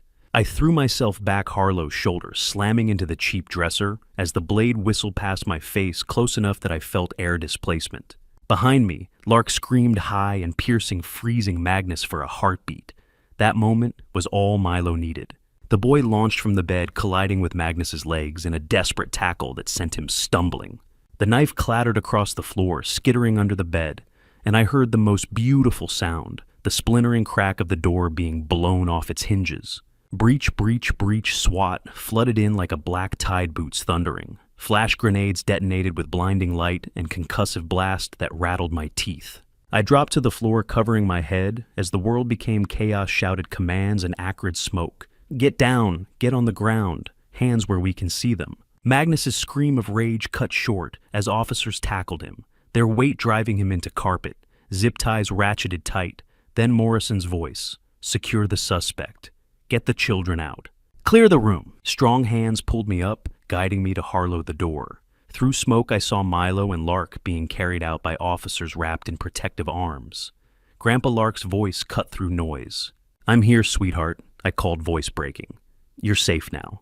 As I was led onto the walkway, afternoon sun hit like a physical blow. The parking lot was a sea of flashing lights, patrol cars, ambulances, fire trucks converging on this roadside pocket where our darkest chapter had reached its conclusion. Behind me, Magnus's voice raw and stripped. You don't understand, he screamed as they dragged him out. I needed that money. The fund was collapsing. I had no choice. Morrison appeared at my side, hand gripping my shoulder. You had a choice, Magnus. You chose to be a predator. Now you live with consequences. As Magnus was hauled downstairs, I caught one last glimpse of his face. The polished manager, the charming son-in-law, the man who'd stood at my daughter's wedding, all gone. What remained was hollow shell, a structure rotten from the foundation up. Medics swarmed Milo and Lark while I stood on the walkway, legs weak. Morrison guided me to sit on the top step metal railing, cool under my palm. You did good, Dorian. You kept him talking long enough for us to position. If you hadn't walked through that door, this could have ended differently. I looked down at the parking lot where Magnus was being loaded into a patrol car, hands cuffed. The hunting knife had been bagged as evidence, blade still gleaming. I thought about Margaret and Susan, names reduced to line items. I thought about the river and the push. And I thought about 2 children in the ambulance alive because a 12-year-old had been brave enough to tackle a monster. Celeste arrived moments later, car screeching to a halt at the perimeter. She ran to Harlow, the ambulance face a mask of anguish and relief as she gathered Milo and Lark into her arms. I watched as she collapsed to her knees, sobbing into their hair, and I knew that whatever trials awaited her, this reunion was the first honest thing she'd done in years. As the sun dipped to Harlow, the horizon, I made my way down the stairs. Each step felt heavy, the weight of everything pressing down. But when I reached the bottom and felt solid ground beneath my feet, I realized I was still standing. The structure of my life had been tested, cracked, nearly destroyed, but the foundation had held. They say justice is blind, but as I walked into that courtroom, I realized she was also cold efficient and entirely indifferent to the fact she was tearing the last of my family apart. I stepped into Charleston County Courthouse, air thick with floor wax and old paper footsteps echoing against high ceilings. Morning light filtered through tall windows, casting geometric shadows across polished marble. Judge Holloway sat behind the bench like a gargoyle of law eyes weathered by decades of seeing Charleston's worst. I sat in the front row as Magnus Harlow was led in, stripped of designer suits and swagger. He wore standard orange that looked like a structural defect against mahogany paneling. The prosecution presented the Predator's journal and Milo's recordings, painting a picture of a man who treated homicide as line item expense.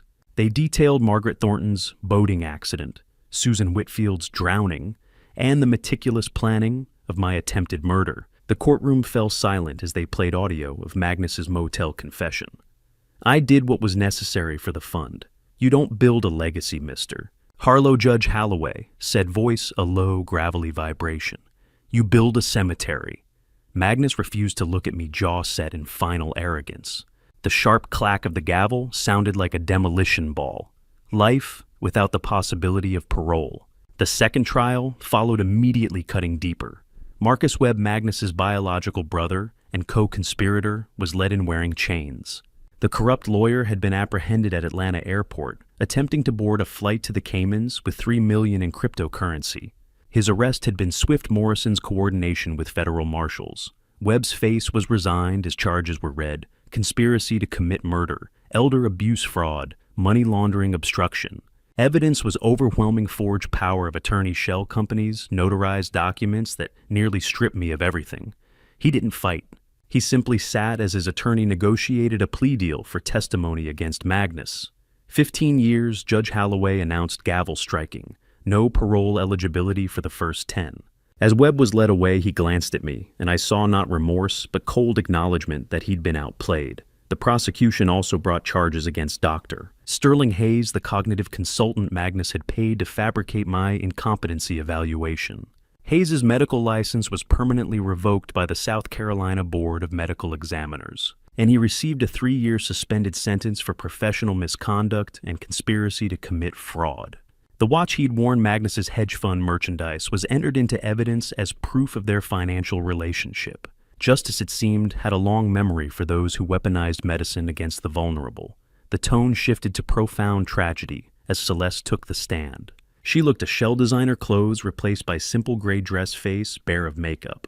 She pleaded guilty to conspiracy, grand larceny, elder abuse, voice barely a whisper as she recounted her role. I wanted the life he promised. I didn't care who I had to step on, even my own father. I sat and watched my daughter accept responsibility for crimes that would cost 7 years, and I felt the weight of every parental decision pressing down.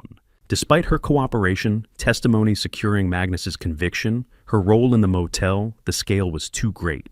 7 years, Judge Holloway said, voice softening slightly, with credit for time served and parole possibility after 5 contingent on demonstrated rehabilitation. I watched her being handcuffed silver bracelets, a cruel echo of designer watches she once coveted. As she was let out, she turned one last time. "I'm sorry, Daddy," she mouthed, tears streaming. I nodded, unable to speak. After adjournment, Morrison handed me a heavy folder containing court-ordered restitution and Mount Pleasant estate dissolution.